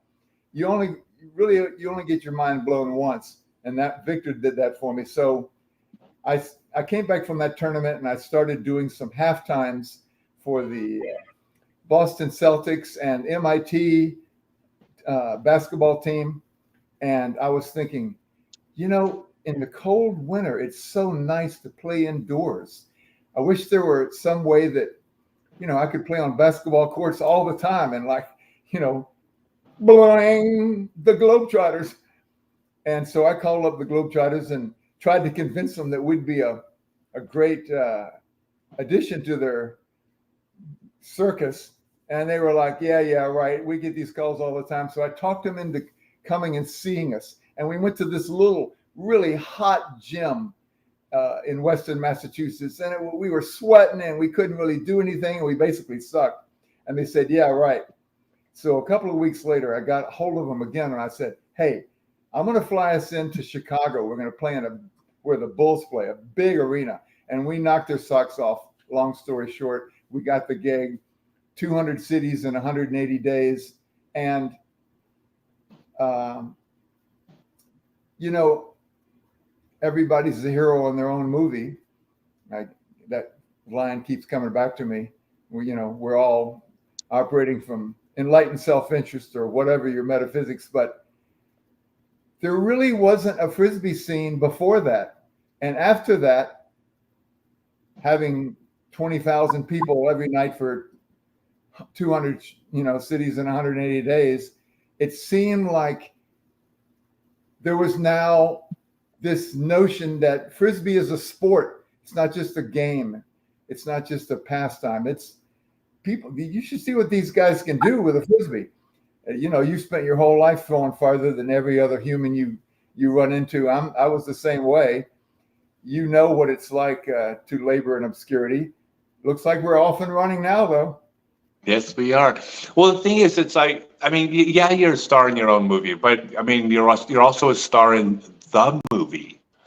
It's like all these things. There's all these milestones, and every single part of it, every single thing that you did, that I do, that Stork did, we all just played a part in this thing that was so much bigger than us, but we all participated, and we should. I mean, I don't think there's anything wrong with us all being very proud of our parts. We all helped make this work. Missy Gannon has a house today. We all were a part of that, and I think that's like, it's okay to be proud of it, I think. Yeah, I was a drummer for a while, and I used to say that we played music for free, but we were paid to move our equipment. I basically was a fancy equipment mover. And it was the same way with the Globetrotters. They didn't pay very much money, but I would have done it for nothing. I would have paid to do it. And I'm certainly happy that folks can now actually make a living at this thing. When you're in your teens, in your 20s, your brain's not even fully formed, and you're just sort of following one passion to the next. As you get older, you reflect on these things. What's the old expression? The older we get, the better we were. But it is kind of cool to have been there in the beginning. But one thing I sort of learned on that tour, every night we would do this little competition where I'd stand at one foul line, he'd stand at the other, and then we would throw to the opposite, 3/4 length court foul shots. And I found this thing where I could just clear my mind and just see the target. And that connection, that eye-hand, mindless or supremely mindful, not lost in thought, totally connected to the moment, that still occupies me today. I just got through playing around a day or so ago with my son Cody and Chandler Fry and Ella Hansen over at SeaTac, and you've got a 30-foot putt. It doesn't matter how old you are, who you are. You better be right here, right now. And that connection to the moment, I think, is what started me playing Frisbee and keeps me playing every day. It's amazing. Yeah. I mean, that's really heavy, but it's very true, right? Oh, look at this. Well, Dan Rodman says hello. Madison Square Garden. You played the Garden. I did play the Garden. In the middle of that tour, about 100 shows in, we were pretty tight at this point. You know, we had lots of shows without any drops. It's just when you get in that energy of the folks watching and all, it's just there's something, you know, your shared joy is increased. That whole feeling, you know, shared pain is lessened, the human experience. And that day in particular, it was a matinee, and there's 25,000 New Yorkers who've seen everything. And we go running out, and Victor goes running out on the court, and I look up all these, and we're doing the pregame show, right? They haven't seen anything yet. And so I fire this backhand hyzer with my Super Pro, orange Super Pro, up there as hard as I could throw it, up way above all the people, past the air conditioners, comes floating down, swish through the basket, Victor standing under it. And 25,000 people went ape. And I still get goosebumps thinking about it. It was one of those moments where, you know, you're at the top of the mountain. It's one of those points that I would like to reach every day, but good times. That's great. Great. And my intention is I would love to have Victor on next year. I talked to him a couple of years ago. I mean, he's just, you know, we talked about Victor for a second. I have never accepted, and everybody can attest to this, statements such as I invented the sidearm or that I'm an OG. And I'm like, oh my God, you guys have no idea. Like this entire generation or more came before me. And Victor, Westerfield, and others, I mean, but you know, they perfected it, right? I mean, they were doing they perfected the sidearm literally before I was born, you know, and or I might have been 3 years old by the time they perfected it, but they were throwing it before I was born, right? Like there's so much that happened before me. Like I'm not an OG. Like you're the OGs. Well, I remember that time when I met him in at the 1973 IFT, and we went out into a field, and I got about 50 yards away, and we started to play catch, and he does this forehand behind the back, giant hyzer behind his back. I was completely enthralled. I've never seen anything like it. He was like a martial arts master. We didn't call it a forehand. He called it his macho sidewinder. Two-finger macho sidewinder. The macho sidewinder. It was something to see, and it was something to be on the other side of when you're playing guts, because it's got so much delivery to it. It's got so much foo-for-all that you're like, what's happening here? You get caught up in watching that, and all of a sudden you're bleeding from the nose. Yes. Hey, John, I love you. I can't wait to see you again. Thank you so much for taking time to join the show. Please send my best wishes to Cody. He's such a cool kid. But I need to kick you off my phone because there's someone else waiting to jump in. I got to go out and play some. Have a good one, Scott. Yeah, thank you so much. Merry Christmas. Hey, everybody, just a quick reminder as we bring the next person on. This is going to be fun, but there's going to be an after party, 6 p.m. Eastern time on my Discord server. Same thing. There's nothing to buy. It doesn't cost anything. It's just going to be me, but anybody that wants to chat with me, we can bring you up, chat one-on-one. It's going to be a lot of fun. 6 to 9 p.m. scottstokely.net/Discord. And then you can just follow the prompts to get to the Christmas show. So come join later. Aiden Scott, everyone. Hello, sir. What up? What up? Hey, I'm good, man. Hey, I'm excited to have you on the show. Let me tell everybody about Aiden a little bit. First off, I try to reach out to different areas of not just I could have 10, 30 players and above, which by the way, you're just about there. but it's like I want to have promoters. I want to have course pros. I want to have like a mixture. And I've had juniors and I've had touring pros. This year I have a up and coming, going to be on tour in a few years pro, which you'll meet in a couple minutes. And then I have someone who's on the tour, who was the runner-up rookie of the year, who's a successful touring pro, but is on the cusp of the next level. Right? Is that where you would put yourself? I mean, there's like you're right there. I mean, that's a big statement. I don't know if I'd make that about myself, but I appreciate that. Well, I mean, what do you say? I mean, you were running up to Luke Taylor, friend of yours? Yeah, we're buddies. He's a cool kid. Yeah, and you were runner-up rookie of the year on the Disc Golf Pro Tour, and that is pretty. You've been anointed. I mean, that is one of the things that you're labeled now. But you're over 1020 rated, and you're how old? 18. Yeah, so it's like you are years from your athletic peak. And like, yeah, you're basically poised to be one of the top players out there. Well, I appreciate that. No, I appreciate having you on the show. So, what are your plans for this year? How are you going to top 2023? Honestly, that's a good question. I'm very interested to see, because I definitely have a bit of high expectations. Of course. I'm a little scared that I might, it'd be interesting to play worse in 2024 than I did in 2023. You kind of expect to get better every year.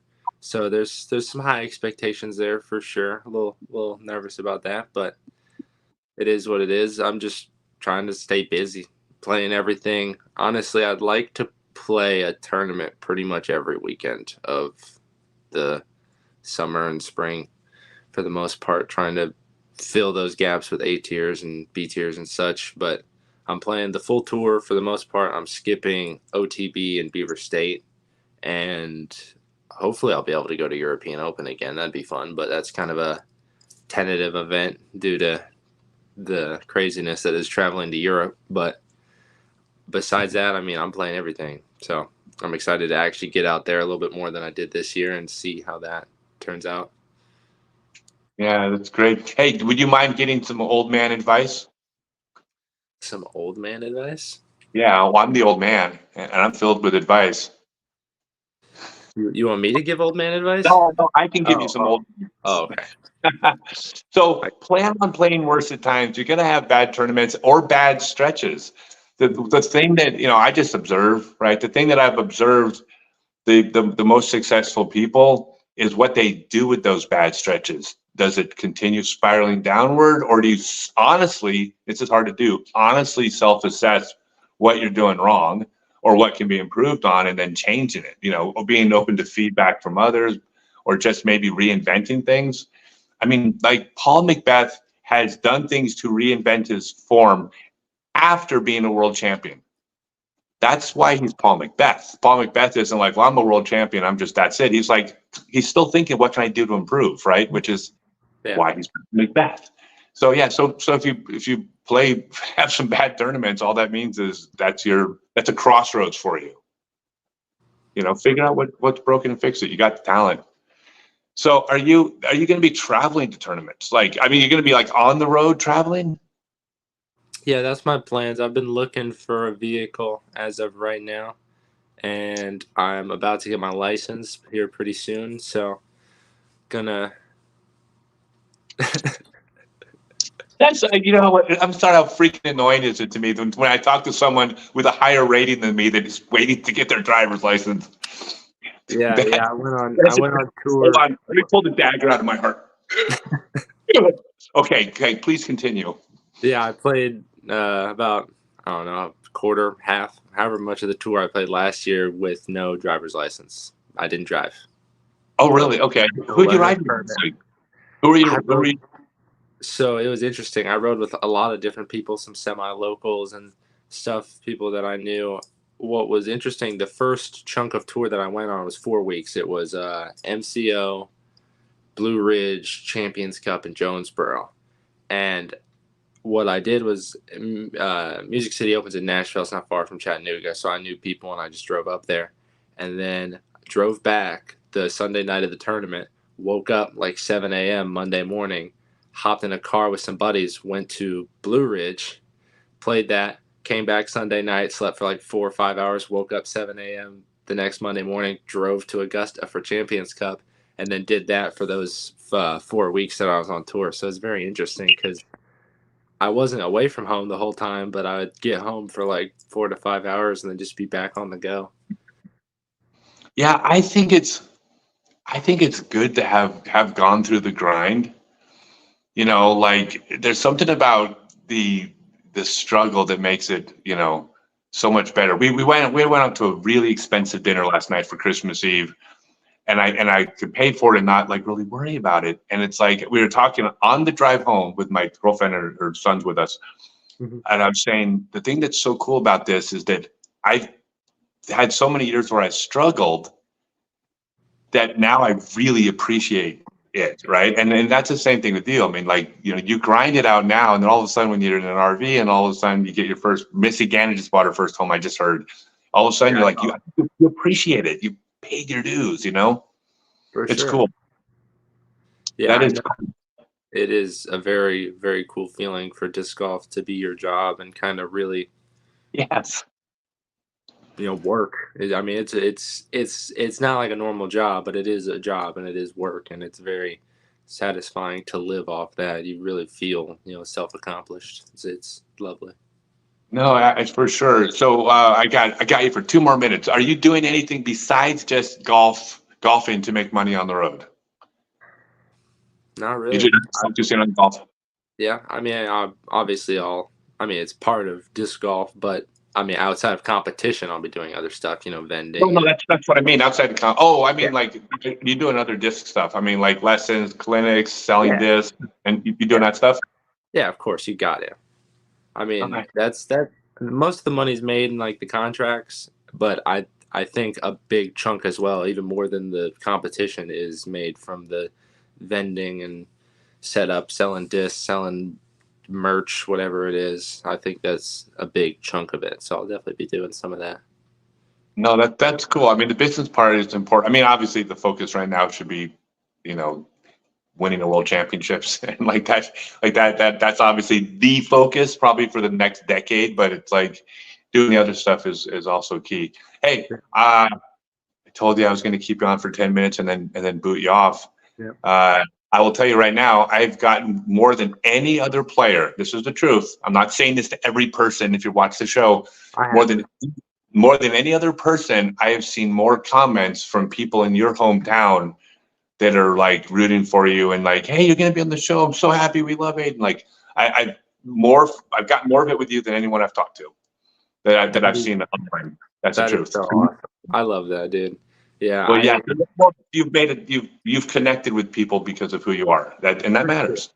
For sure. I mean, I was definitely a road warrior for a moment and kind of like semi-local, playing everything within 2 some hours away. So I met a lot of people, made a lot of connections, and I think that's a big reason for that. So that's really good to hear. I appreciate that, guys. No, your people love you. So just I love it, man. Hey, thanks. It's great to get to know you. I can't wait to see a whole bunch of you this year. We'll shoot some more stuff. Get off my phone. That's gonna be my catchphrase. Get off my phone. Get off my yard. Get off my lawn. There you go. Get off my lawn. Get off my phone. Hi, Isaac. What's up, Aiden? Dude, this is like, what an honor. This is so cool, man. This is everybody. Well, I'm gonna let you introduce yourself. And did you win any tournaments this year? I wasn't really paying attention. Only a couple here and there. You know, that's how it goes. Yes. Who are you, by the way? I'm Isaac Robinson. Oh, you're the one. Okay, that's right. You won the world championship this year. Yes, the one back in September. Yeah. Yep.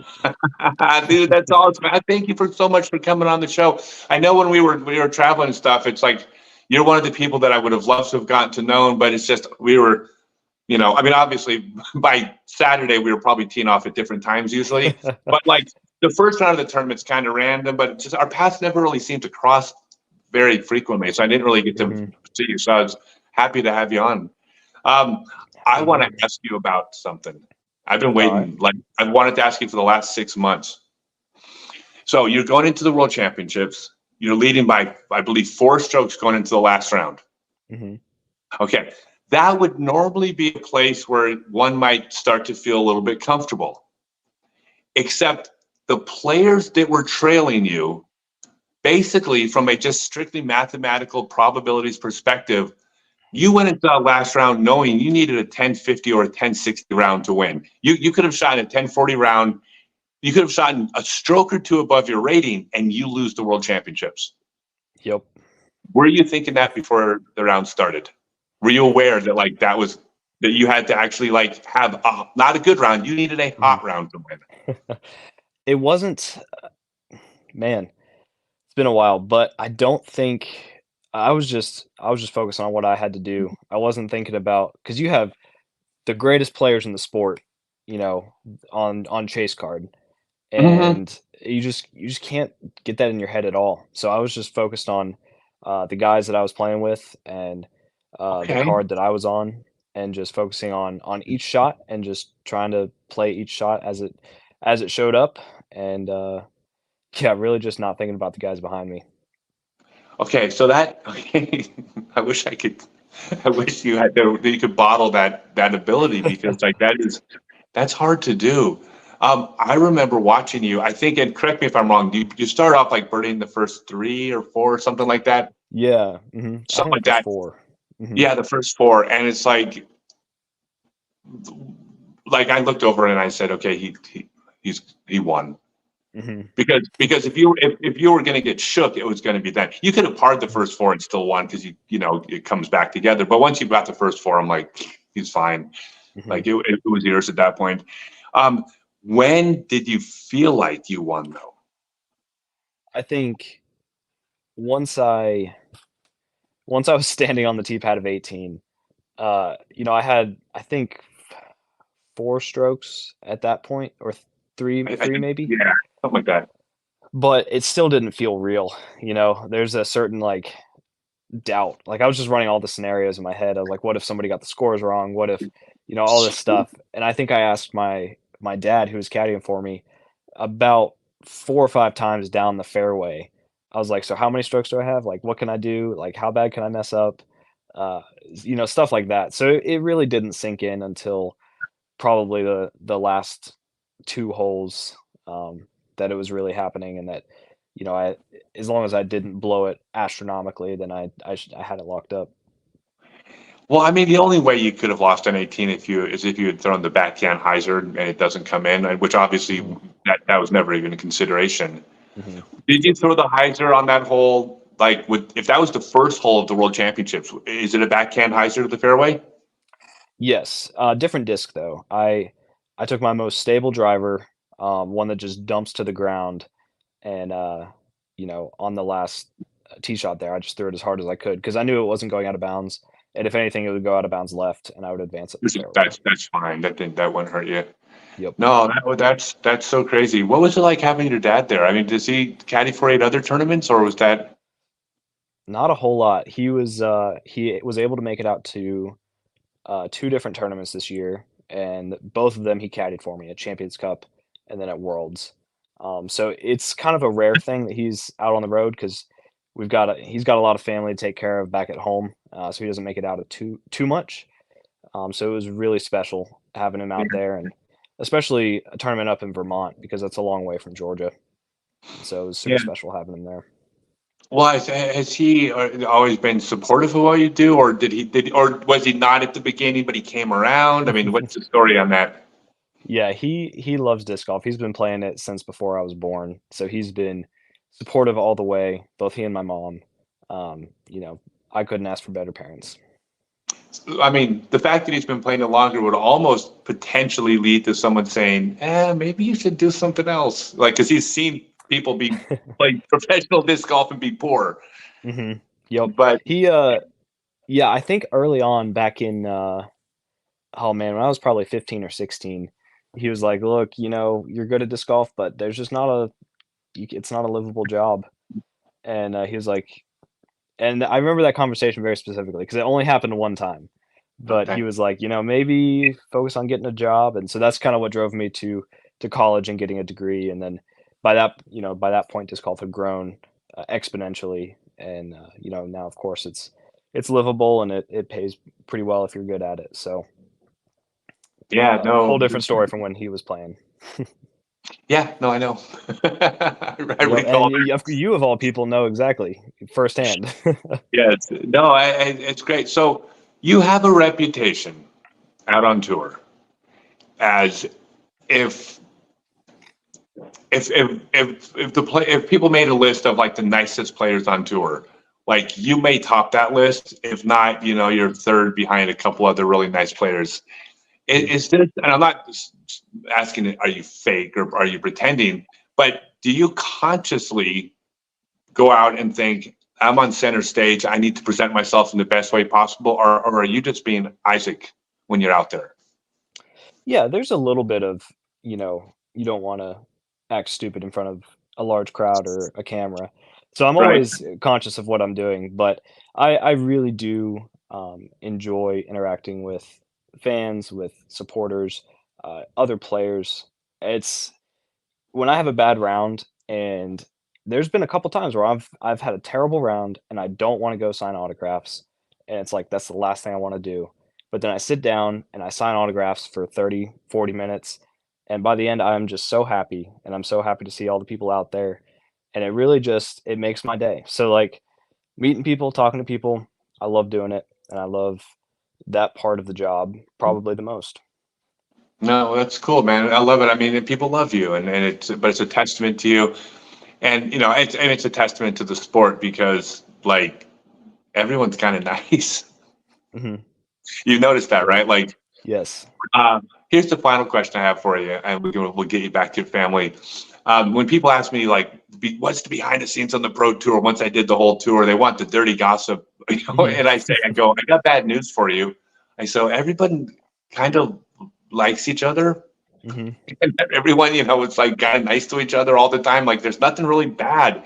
Does that surprise you? I mean, there's enough money in the sport now where you would think it wouldn't be as like, you know what I mean? Like everyone's nice to each other. Does that surprise you, or is this like just that's the way disc golf is? I think that's the way disc golf is. So many people who play the sport grew up playing with their family, playing with their friends. And so that's just kind of the core thing of disc golf. And so I think it's kind of what brings us all together, play the sport, and something I love to see. I have a lot of really good friends out on the road, and it's awesome. Well, doesn't that make you feel guilty? Like you bring all your friends together and then beat them? There's always that friendly competition, but it just makes it fun. It's I'm very competitive, so I love that aspect of it too. Yeah, I understand. Hey, Merry Christmas. Thank you for taking the time out of your day. I appreciate that. I'm looking forward. I'll be seeing you a bunch this year. I can't wait to maybe get to spend more time with you and shoot around. But congratulations on everything. You deserve it. Everyone loves you, man. So Merry Christmas. Thank you. Merry Christmas. Thanks for having me on. Thanks a lot. All right, who's next? Who could possibly be next? Who could it be? Who's in the ready room? Wait a second. Hey. Another Swede. Wait a second. I specifically requested only one Swede. Hold on. I'm going to talk to my manager, but now we're live. So I'm kidding. Josef, but spelled Berg. Mm-hmm. The best name in all of professional disc golf. Well, tied for first place with Eagle. Yeah. How are you, man? How are you doing? Good. How are you? I'm doing fantastic. I'm just out here struggling with the freezing cold of Phoenix, Arizona, just like you. Up, where are you? In Sweden. Yeah. So we understand each other here. Yeah, for sure. Wait, you're in Borås. Yeah, I am actually. We moved. Me and my wife Elin moved up north to like the mountains where you ski and stuff. But we visit. We have come back here to Borås now for Christmas. Okay, so this is, and then you're going back up. Yeah.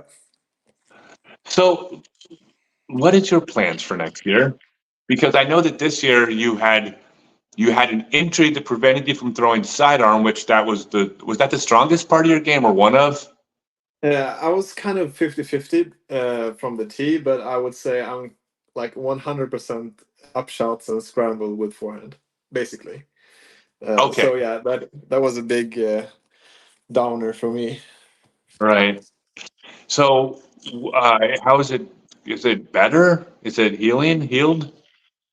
It's better and better, but I have not thrown any forehands actually since PCS, more or less, where I injured myself. I'm still not throwing anything. I'm just doing the rehab, the boring stuff, and I think hopefully in maybe a month or so, or maybe a couple of weeks, I'll start throwing some forehands indoors, because there's like where we live right now, it's like 20 degrees Celsius below zero, up to 30 degrees Celsius below zero. So there's no throwing outside. It's just gym. And I have like a gymnastic hall where I can throw indoors. Yeah, no, I understand. That's the way it is here in Phoenix. It's like, I think 15 below 0 Celsius right now. Yeah, I mean, that's why I'm indoors, so I get it. What are your plans for next year? I mean, I know you're doing, this is your life, right? This is, I mean, the disc golf as a player and as a career, you're committed to. What's next year? Same, different? It's more or less the same as last year, but I guess it's a bit more. The level will rise more because of the European tour being united and being kind of integrated with the American or the worldwide tour or whatever it's called right now, the Disc Golf Pro Tour. So it'll be fun battling with all of the other guys here in Europe. So I'll be touring Europe in a van or in a kind of like an RV, smaller RV, together with my wife Elin, and yeah, maybe I'll go over to the States for the majors that I qualify for. So that will be Worlds, and then we'll see with the other ones if I qualify or not.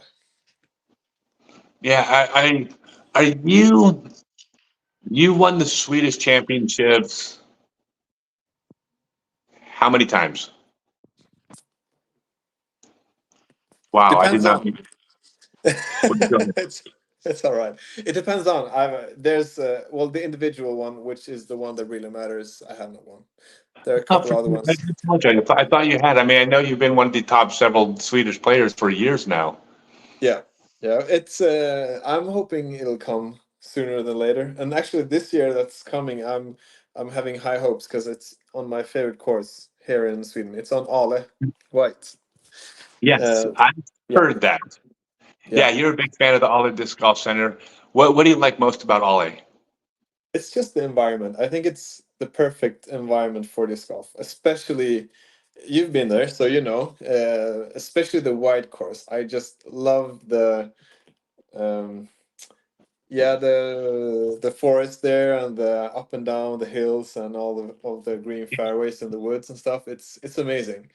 I really like it, and I've heard they're making some changes, so and those will be good. So I'm really looking forward to playing there again next year. Yeah, it's hard to imagine making that course any better than it is. Mm-hmm. And the only changes that I saw were as good as it is, the level of play keeps improving every year. It's like you just have to keep making stuff harder. Yeah, for sure. I've always said that Ale White is my favorite course in the world, and I still would say it is. It's like definitely top 3, top 5 maybe, since I've been playing some other courses as well. But when I came back this year, because it had been closed for a couple of years, and I have improved so much as a player. So now that I came back, I kind of felt that some of the par 4, par 5s were a little bit soft, still fun, but a little bit soft. So I actually think it's good that they're getting feedback and they're making changes. So yeah, I think it's necessary, but it'll be great. Yeah, like I can't, like they don't need to change that course at all 51 weeks of the year. Mm-hmm. And then all of a sudden you got to just take the baskets back another 45 feet left in the woods because players are just so good now. Have you noticed, by the way, you're an older player, I mean, as far as the touring players, have you noticed that like all the top touring pros are 12 years old? Yes. You've noticed that, right? Yeah, I've noticed that, yes. Yeah, I know. And they all throw farther than us. How about that? Yeah. Yeah. That is not right. So you said you come back to the U.S. Do you know, wait, have you been in the U.S.? I played Champions Cup last year, and I played Worlds. So those are the two tournaments I played in the States. Okay, and which ones specifically are you planning on, or is it just whatever you qualify for? Whatever I qualify for. And, like, my rating isn't that high, so I'll see. But maybe I'll get a chance to play Champions Cup. I doubt it though. But maybe there'll be a spot left or so. Then I'll try to be fast and register. But otherwise, it'll be Worlds, and then if I qualify for USDC, I'll play that one as well. Yeah, there's also sponsorship things you could do. I mean, it's a tough situation for you because your rating dropped because you didn't have a sidearm, and if you're losing 3 strokes around, that's the difference between 995 and 1020. Yeah. Like, and to think that you're losing 3 strokes around without the sidearm was probably realistic, right? So it's like it's not reflective of where you're going to play, but it's just. The only option would have been to not play all year and to keep your rating, which that also doesn't work. So, Yeah, totally. And I would say I've never had a really high rating, but I've improved so much as a player this last couple of years. So I think my play would have been, as you say, like quite a lot higher than it is right now if I would have had my sidearm. So like I'm quite old in disc golf right now. Sorry to say. you're I've not been playing so older than much. me. Yeah, like disc golf years wise, I'm not that old. I started playing when I was like 18, 19 and just been. No, I know you started way late. Yeah, so I think I'm trajecting upwards, but we'll see. We'll see next year how it goes, but I'm really looking forward to going out there and competing again. Well, the nice thing is that all the work you did on your backhand is only going to help the backhand. So when you get your sidearm back, you're going to be a better player because of it. Yeah. Please say hi to your wife. Yes, I will. Just give her a hug. Tell her that we miss you guys and I can't wait to see you. Just have an amazing Christmas, but even more important than Christmas, have an amazing 2024 season. By the way, I don't want to spoil it, but it's like it was my programmers in my simulation. I accidentally saw the Swedish Championships 2024. That's why I thought you'd won.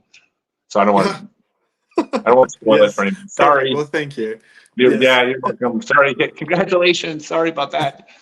All right. Hey, yeah, you're the best, man. You're also just like Isaac. You're probably just about the nicest person I've ever met, and just keep being you.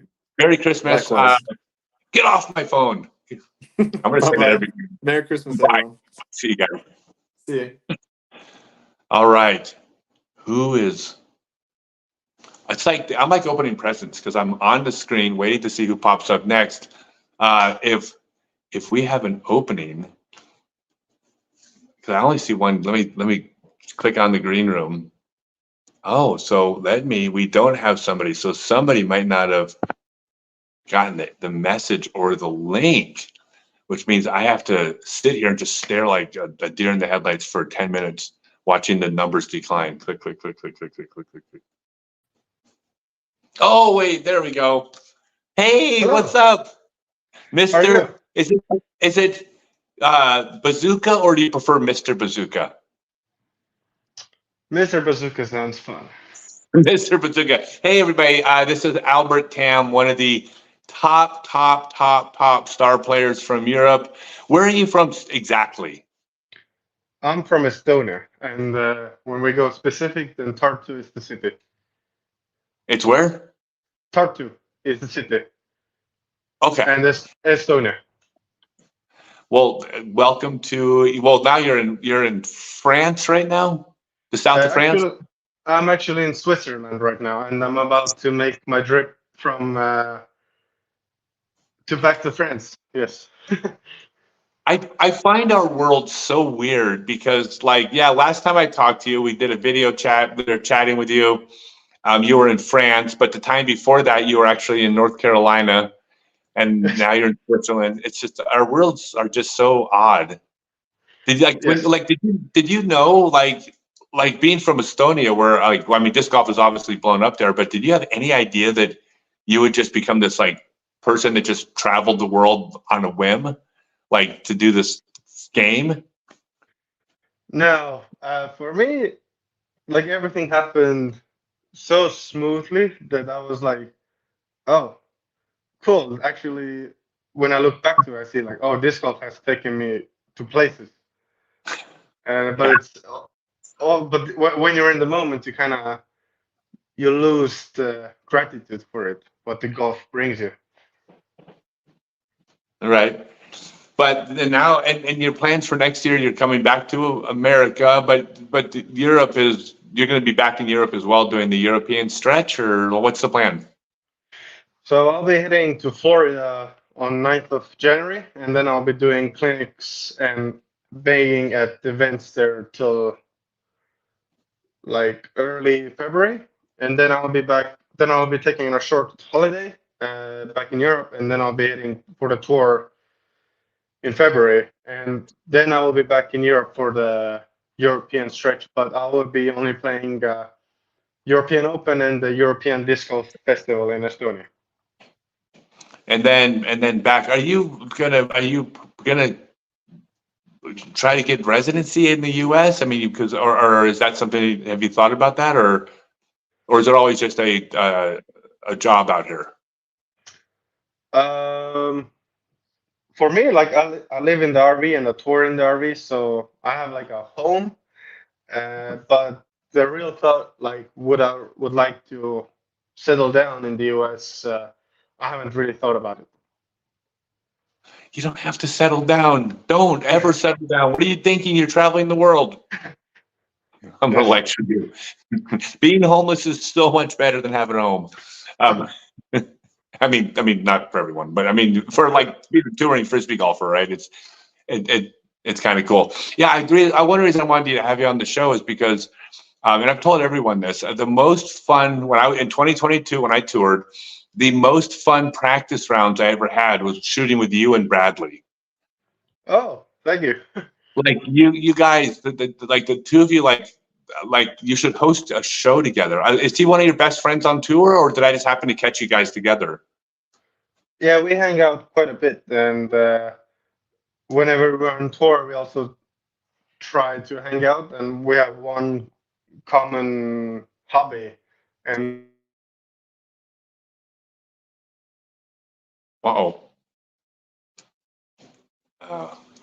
The entire country of Switzerland lost internet, I think. It's a great picture of Albert Post. I mean, Mr. Bazooka. Oh, here we go. There, he's back. I don't know where my talk got cut off. Common hobby. Okay, so yeah, we have a common hobby, and that's finding cool swimming spots and also discovering them. So it's like whenever we don't throw frisbees and we're, let's say, in Vermont or Colorado, then we'll just go out and try to find the next cool swimming spot that has ice cold water. Wait, for real? Yes. Estonians are crazy. So I have a question for you about this, and I've noticed this, and I've never asked anybody from like Estonia or Finland. One of the things I've noticed is that people from that region are, until you get to know them, are a little bit more stoic, and come across very serious. And then when you get to know them, you cross this line, and once you get to the other side of the line and they know you well enough, then they're freaking hilarious.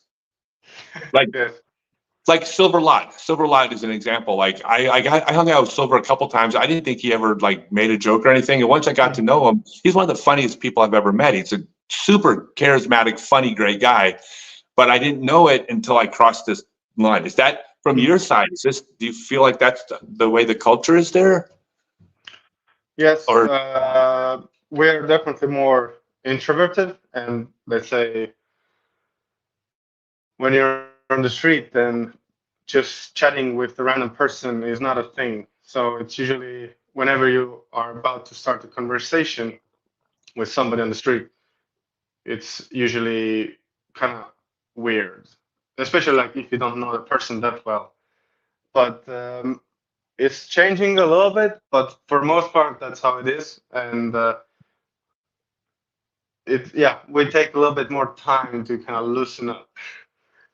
Yeah, but hilarious once you do. Hey, I got news for you. So I don't know if you heard about. I think we lost you again.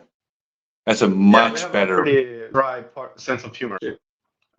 No, it is. No, it is. Well, you and Bradley are like, you guys are vicious to each other, which is great. Well, though Bradley's another one. I don't think like maybe I can think of maybe one other person that's as funny as Bradley Williams, and you wouldn't know it until you actually get to spend time with him. He's freaking hilarious.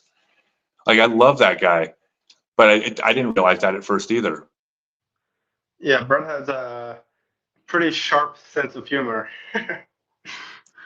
Yes. Well, but it's equally self-deprecating. I mean, he will stick a dagger in your heart, but he'll do it to himself as well, which is always fun.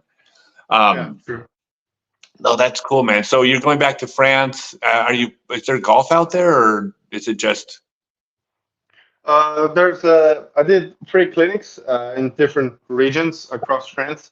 So the place where I have one course close by, but the disc golf here is in a little different era at this point. So I don't know, in Europe and US maybe you have like certain standards for courses, but here the courses because the I don't know the possibilities you get to build a course are a little different, and the people who have the max, so maybe sometimes you don't have tee pads, you just have natural tees.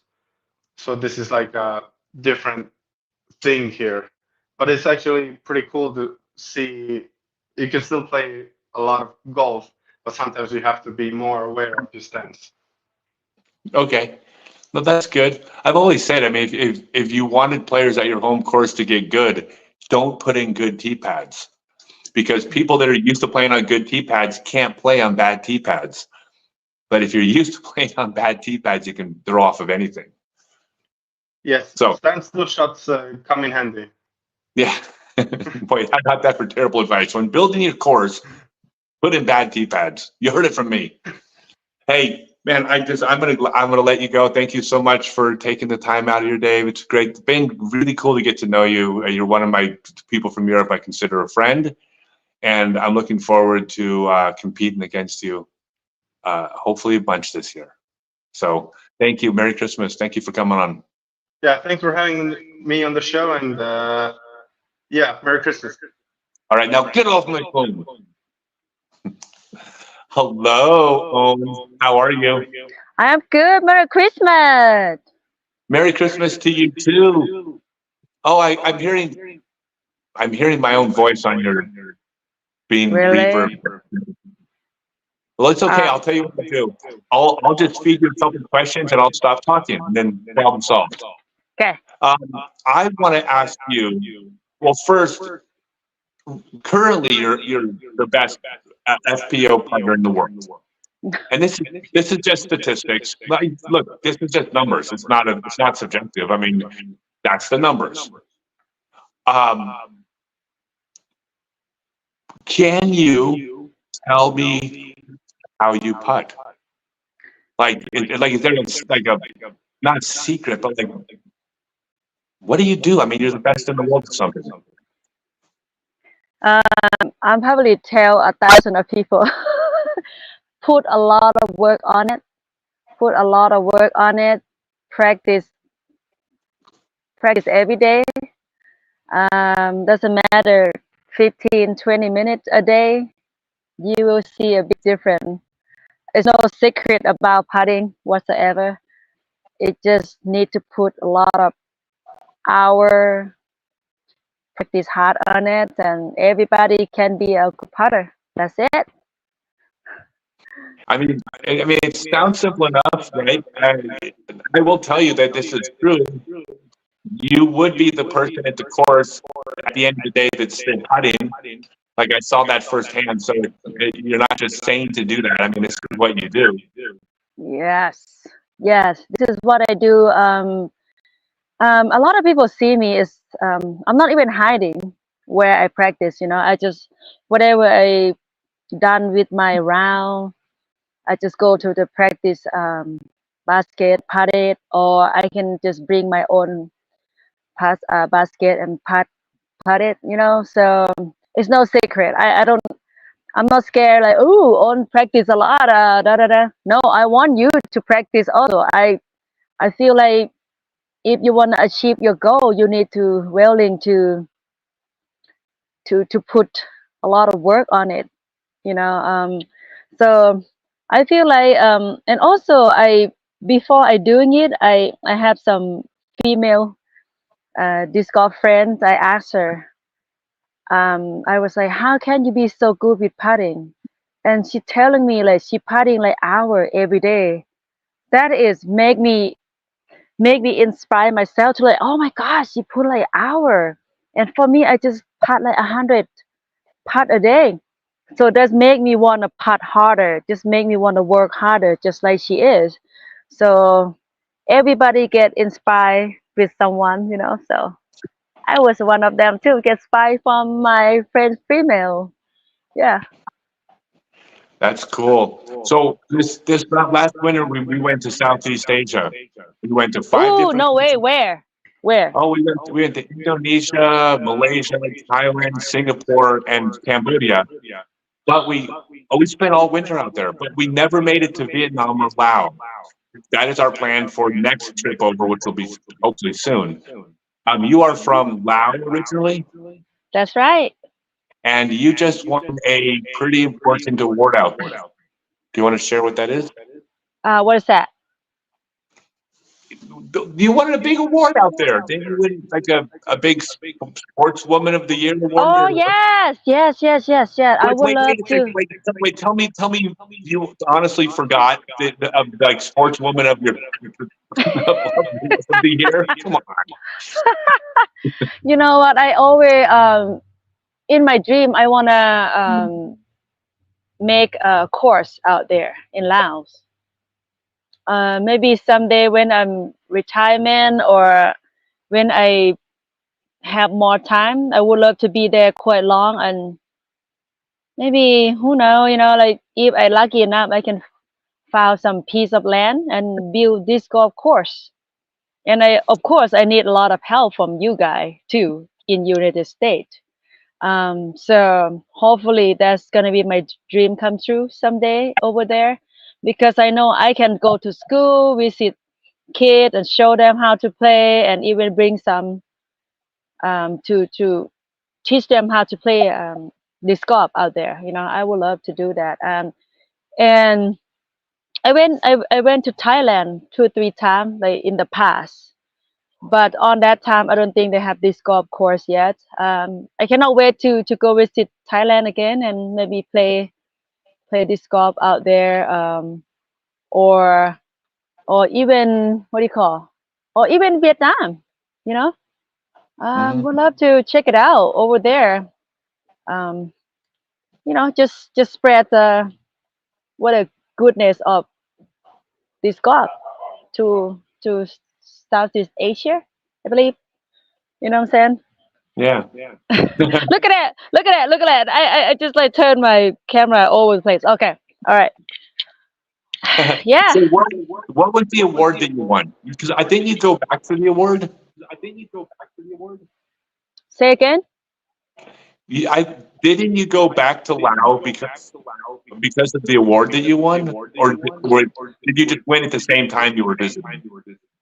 Oh, I just went there for a visit my whole family in Laos. I have whole family over there, my dad, my mom, sister, brothers, and I have a great time, you know. Since when I arrived to Laos, it's a lot of love and a lot of happiness and a lot of food waiting for me, and I'm just so enjoyed it. 2 months went by so fast, and I have planned to go this year, but unfortunate, you know, thing happened, so I could not go. But I will be there next year. Hopefully, stay there for 2 months. Yeah, but I have a great family out there, and we love each other so much. So. Well, yeah, I'll pay attention. Maybe our paths will cross because we love Southeast Asia. We just, we went to 36 countries in the last year, and Malaysia is either our first or second favorite place we've ever been to. I know it's not now, but we're looking forward to going back to Southeast Asia. We just had the best time. So what is your plans for 2024? Are you back on tour again? Oh yeah, I'm gonna be full-time touring again, with my van and with my husband. We're gonna try to play the most pro tour as much as we can, and then just enjoy the life out there. Here's the thing: I love to play disc golf, and also I love to be fun with something else. Also, with it's not just only disc golf the whole time. I like to see something else, explore things, and visit brewery, go hunting mushroom, or just because I feel like our world is just so many things beautiful waiting for us. Why not just after when you play this golf and just go check it out what is out there, So that's how I want to live my life, and I always live my life like that. Find something happiness and do something you love out there. So that's fantastic. So it's just the two of you that travel. Were you in an RV when you traveled? Most of the time I stay in my van. Most of the time I do that for. So here's the thing: before I bought my van, me and my husband, we always stay Airbnb, hotel, maybe a little bit in our friends' house here and there, but most of the time we stay Airbnb and hotel, and we fly a lot. We fly, we're renting car, and we spend a lot of money out there until I bought my van. And then now we have our van. So we stay at our van, and just me and him, just nice and cozy. And I'm very lucky because I'm very easy sleeping. I can sleep in the tent, I can sleep on the van, I can sleep everywhere. It doesn't matter. I grew up in very, rough. So I don't care like where I stay, and I'm very rough person. So I mean like not rough like but rough like I can handle a lot of stuff. So No, I know exactly. I know exactly what you mean. By the way, where are you right now?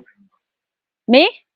Yeah. So I visiting my mother-in-law, and then Justin whole family out here at Sonora, up to the mountain. It's so cold out here, and we have a great time. We barbecue. We have a Christmas party yesterday, and then we're gonna do again today. Open gift, and after this, we'll go visit my father-in-law in Santa Cruz. So many party, and then after that, we'll go to Vegas, visit my aunt and uncle in Vegas. You name it, party on until next year. My party. How about you? How about you?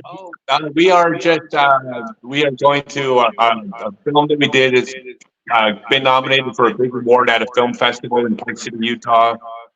That's where our next thing is in January, and then doing Frisbee golf for a living. Hell yeah. Hell yeah. What a dream job, isn't it? What's that? It's the best. It's the best. Well, I'm gonna get rid of you and get you back to your family. Okay.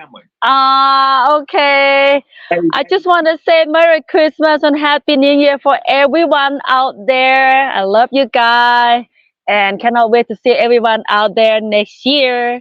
And take care of yourself. And you too, Stokely. Yes, you too. Merry Christmas. Thank you so much for taking the time out of your Christmas. It means a lot to everybody. And I can't wait to see what happens, what you can do in Lao. Thank you so much. Mini heart. Thank you. All right. Merry Christmas. Awesome. All right. We have, wait a second. You're not wearing the hat. I have the hat. I can put it on. No. This is better. So who are you, and why are you on my phone? My name is Dallas Garber, and I don't know, it's kind of a last second opportunity. Yes. No, it was great. So everybody, this is Dallas Garber. He's a I wanted to get different this year. I wanted to have everybody from juniors to the old, John Kirkland, the player of the decade in the 70s. And I had Aiden Scott, who was a top touring player who's about to jump up to the next tier. But I didn't have anybody in that in-between range, that 1,000-rated 16-year-old that annoys me so much that you exist. No offense, but you annoy me. But there's a whole crew of the next generation of Gannons and Coles, etc. And so that's why I kind of wanted to have you on the show. Your last rate. Wait, how old are you? I'm 16 as of like 4 weeks ago, about a month. 4 weeks ago. And so you were 15 4 weeks ago. And what did your rating just get to? 1,000 rated exactly. 1,000 rated exactly. At the last tournament you played, you won, and you beat at least one pretty good player. Yeah, Redalen was at the tournament. He messaged him. He said he was just very bored, wanted to play something in the winter. Yeah. No, and Cole's. I mean, by the way, I'm not throwing Cole under the bus. I can share this because Cole's a competitor and also just about the nicest guy out there. So I'm sure he was just really happy for you. Was he? I mean, he was in Oregon also, right? You're both in Oregon. Yeah, he came back for the winter to like practice and just off season. Was he one of the people that you like looked up to when you were playing, or who were the players in Oregon that you were? I mean, we're just like. Forget national, like forget tour. Like who are the players in your area that you were like as a kid going, holy crap, these people are good? I mean, Cole definitely. There was a local doubles league at Shampooey that's like his local course, and I saw him there a lot. I always thought, man, this is the guy I got to like work up to if I want to be anything. And right. He was definitely like the thing I looked up to the most. It was Cole. Was it Cole? Really? Have you beaten him before? Before this tournament, no, not even close. Really?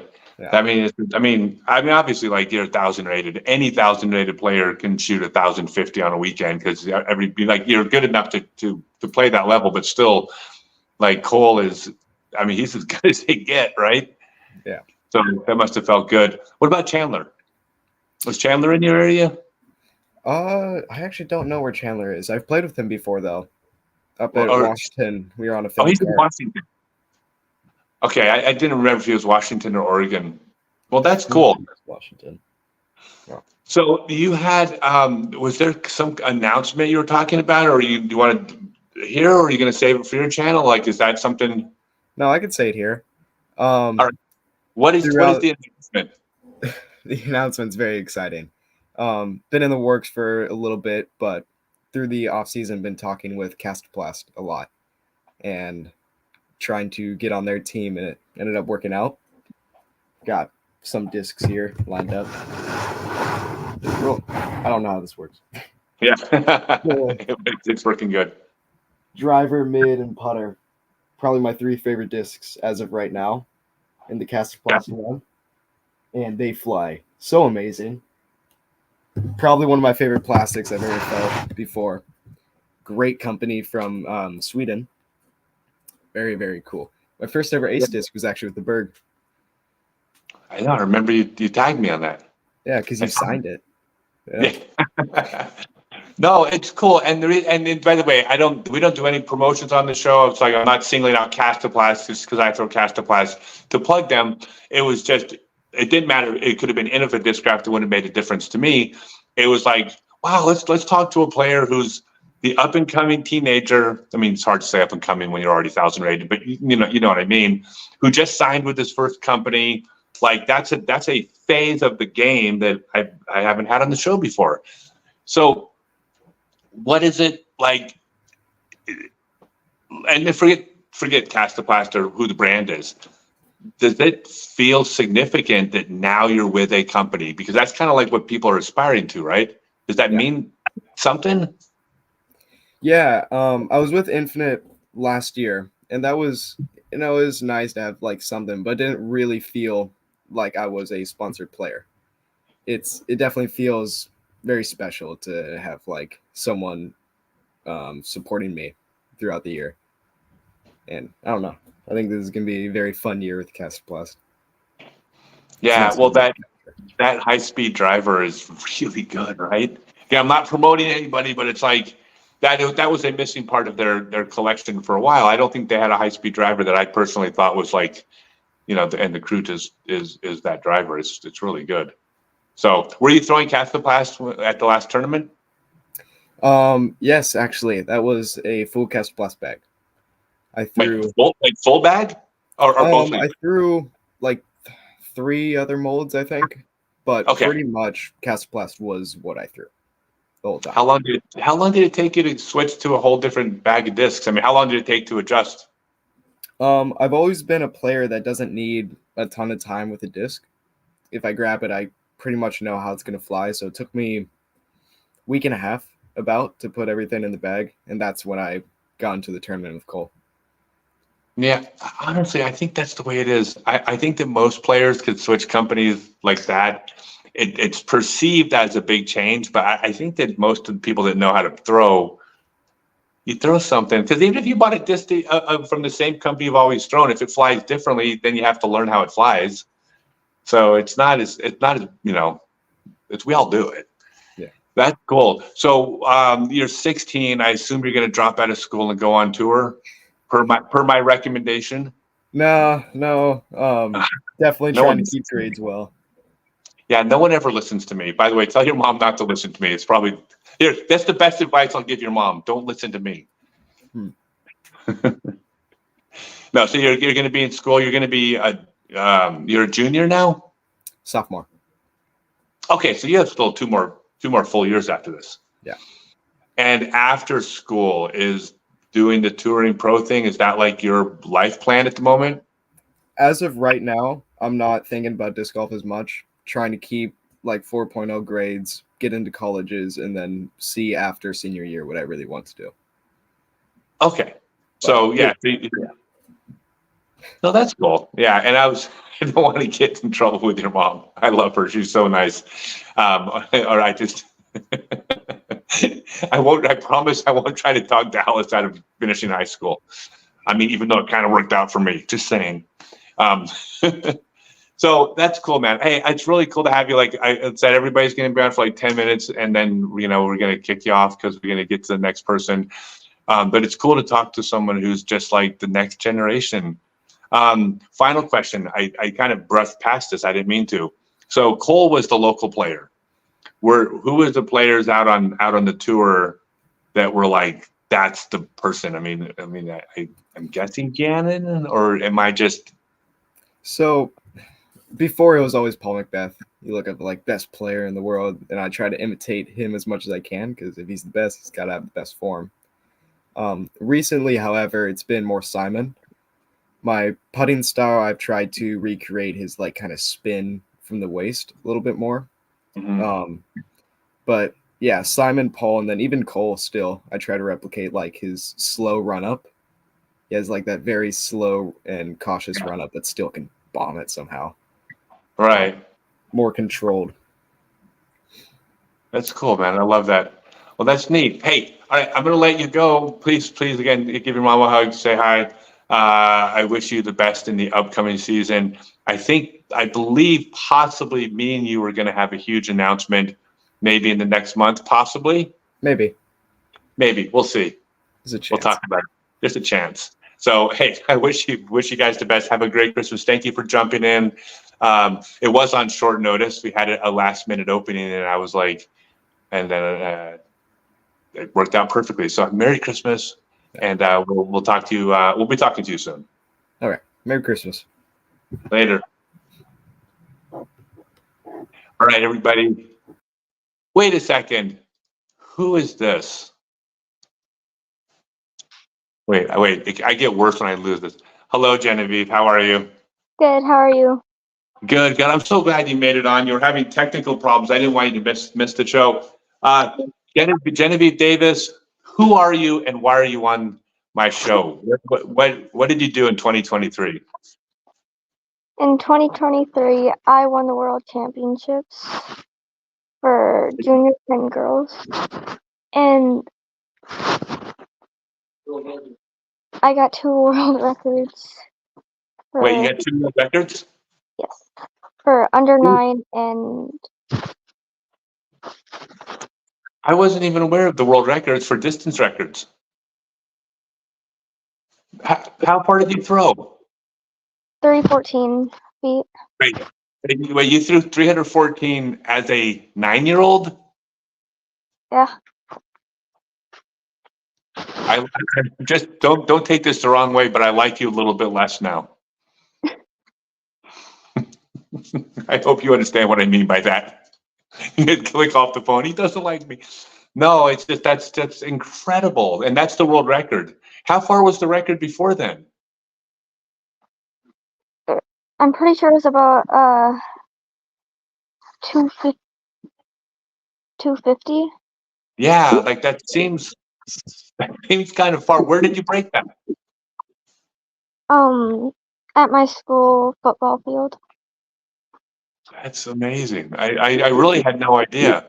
And then you went on to win to win world championships this year. Was it a close match at the world championships, or did you? I was about 20 to 30 strokes ahead of my competitor. It's because you throw too far. So are you throwing now? Wait. Sorry, like I'm old. You threw 314 at 9 years old. Yes. Now you're 10. Yes. Do you throw farther than that now? I mean, I've shot around with you. So, I mean, I know you rip it. I just didn't know you were over 300 because we were playing in the woods. You didn't get a chance to really open up where we were playing. So I wasn't aware that you had that in you. Do you throw farther now? Yeah. This is so crazy. Oh my God. So are you going to be able to are you going to go for the record again? Yes, I'm planning on it. That's insane. So you are in Wisconsin. Yes. Are you golfing today? Sorry, what? Are you golfing? Are you playing disc golf today? Yes. Good. I'm glad. Don't take a day off. No, I'm just kidding. Hey, I wanted to ask you, I asked Rylan and Sarah this earlier, 2 questions. What is the best non-disc golf present you got this year? Best non-disc golf.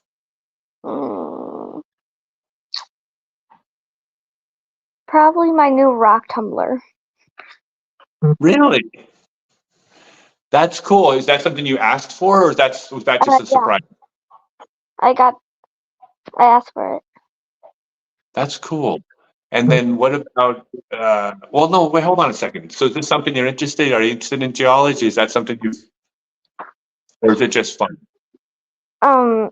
I'm really interested in rocks and crystals and all that.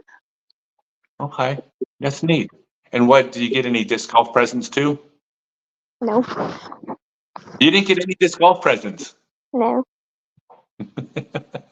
Is that because you already have all the discs you want? Yeah. I don't think my dad wants to buy any more discs. You have to tell him not to buy any more discs. That's a great problem to have, too many discs, right? Yep.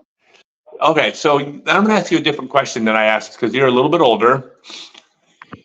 Is there a part of your game that you think needs work, that you're going to be working on in 2024? Like, is there a specific thing that you've set out to try to make better? Or is it just you just try to get better in everything?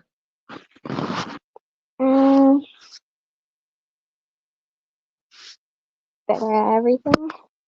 Okay. Well, that's okay. I mean, you have to get better at everything, but you can also have things that are trouble for you.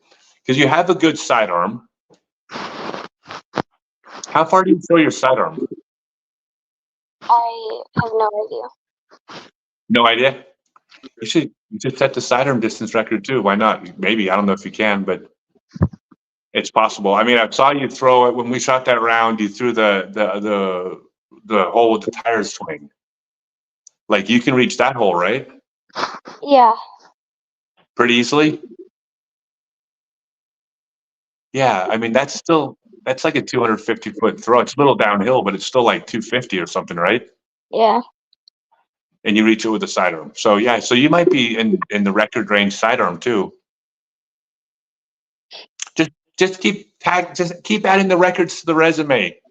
You can't go for the under 10 sidearm record ever again once you turn 11. So now's your shot, right? Yeah. Awesome. So where are you playing today? At my house. In your yard? Yep. It's a good course. And who are you going to be playing with? My dad. Just the two of you? Yep. Who's better? My dad. Yeah. For how much longer?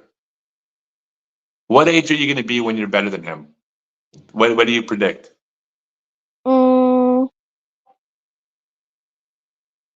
Maybe 12. It sounds about right. I can tell you this from the perspective of a parent.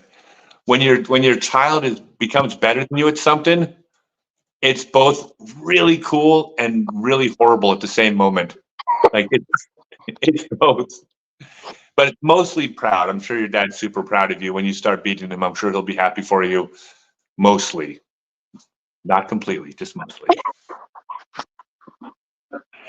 Last question before I kick you off my phone.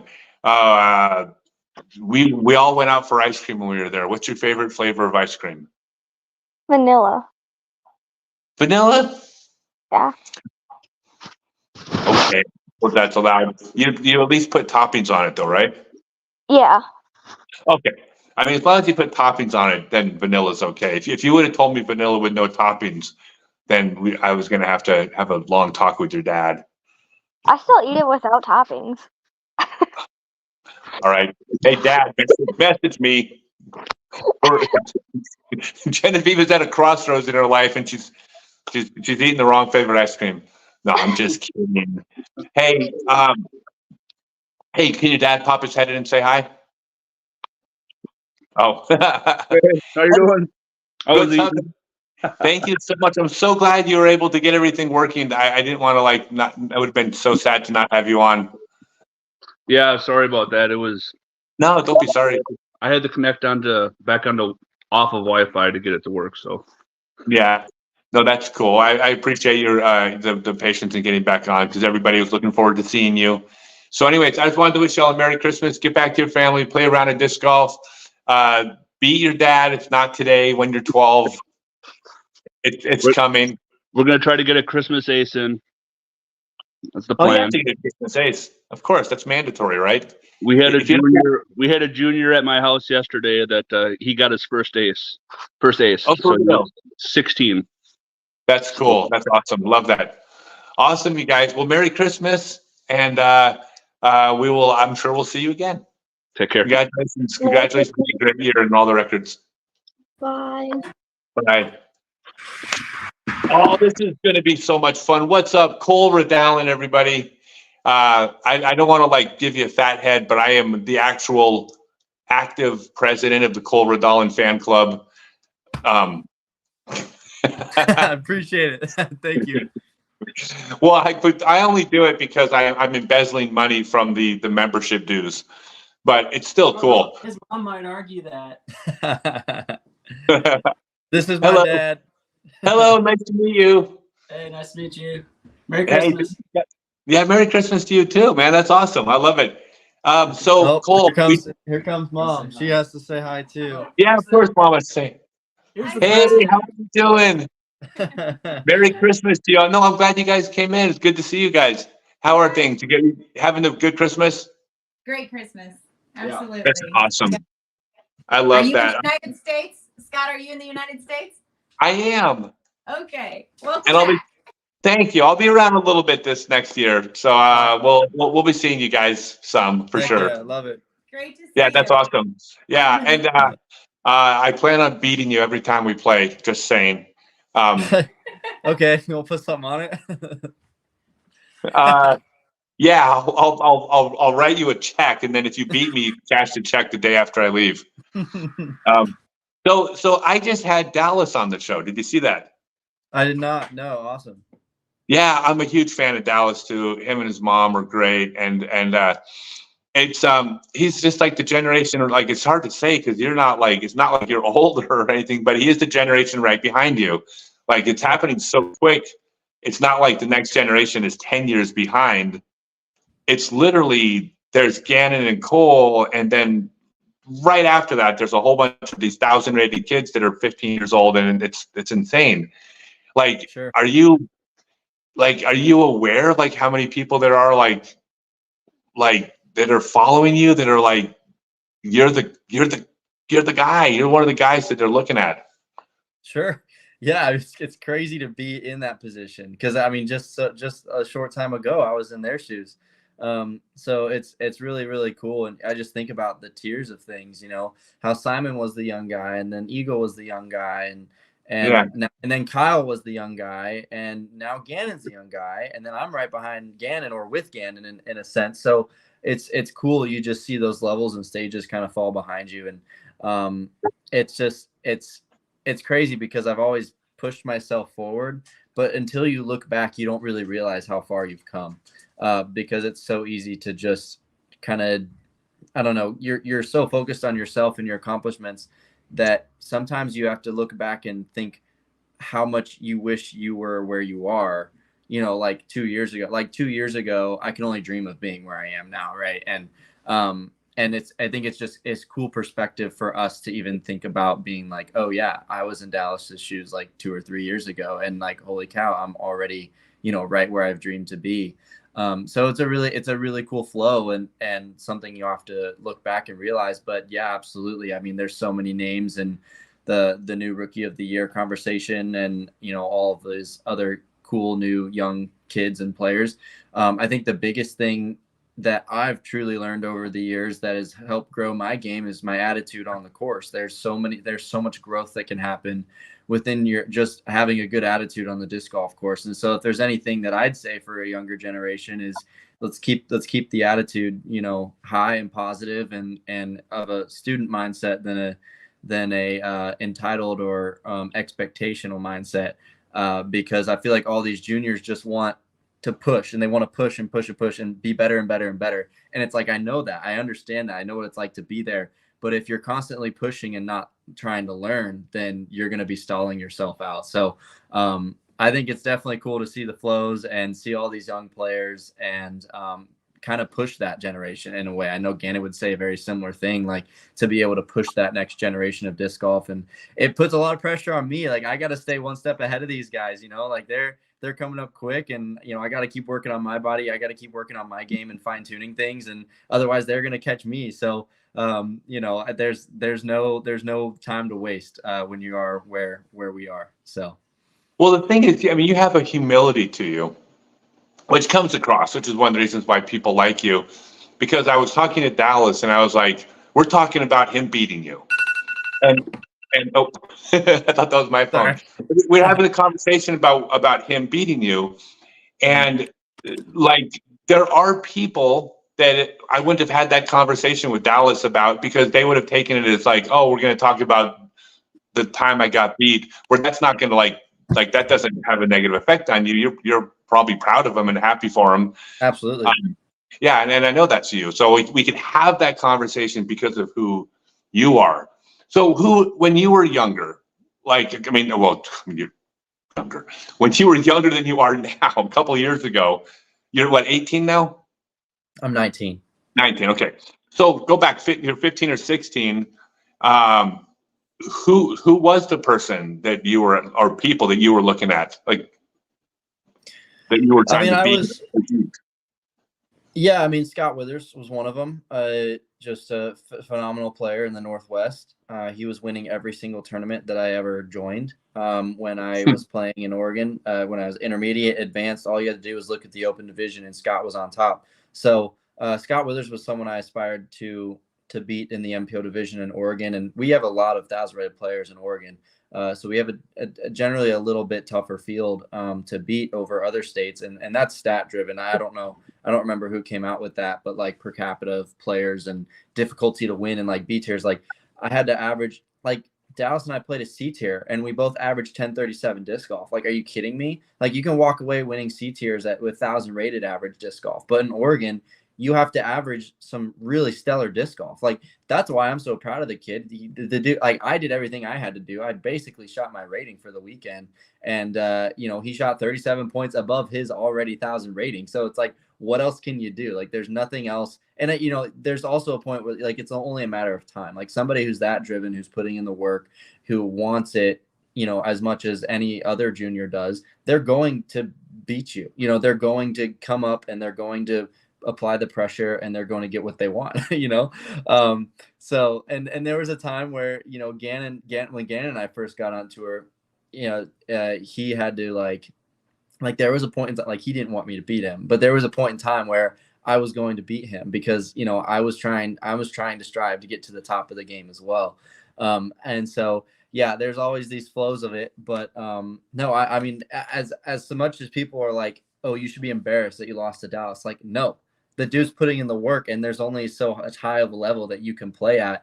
And I don't know if anybody's read my post about this, but I was also fasting for the week, so my body was not entirely in shape. So there's like these off-season things and goals I'm working towards, and I don't see it as a negative at all. I think if anybody is just like, you should be ashamed because you lost to somebody who's not quite to your level yet, then I'd be like, no way. Like, he played amazing disc golf, and that's really respectable and something you should look back. So respect. Anybody, any 1,000 rated player in the world can have a 1050 tournament. Mm-hmm. Mm-hmm. And every 1,000 player in the world sometimes has 1030 tournaments. Yeah. And it's like, that's just the level.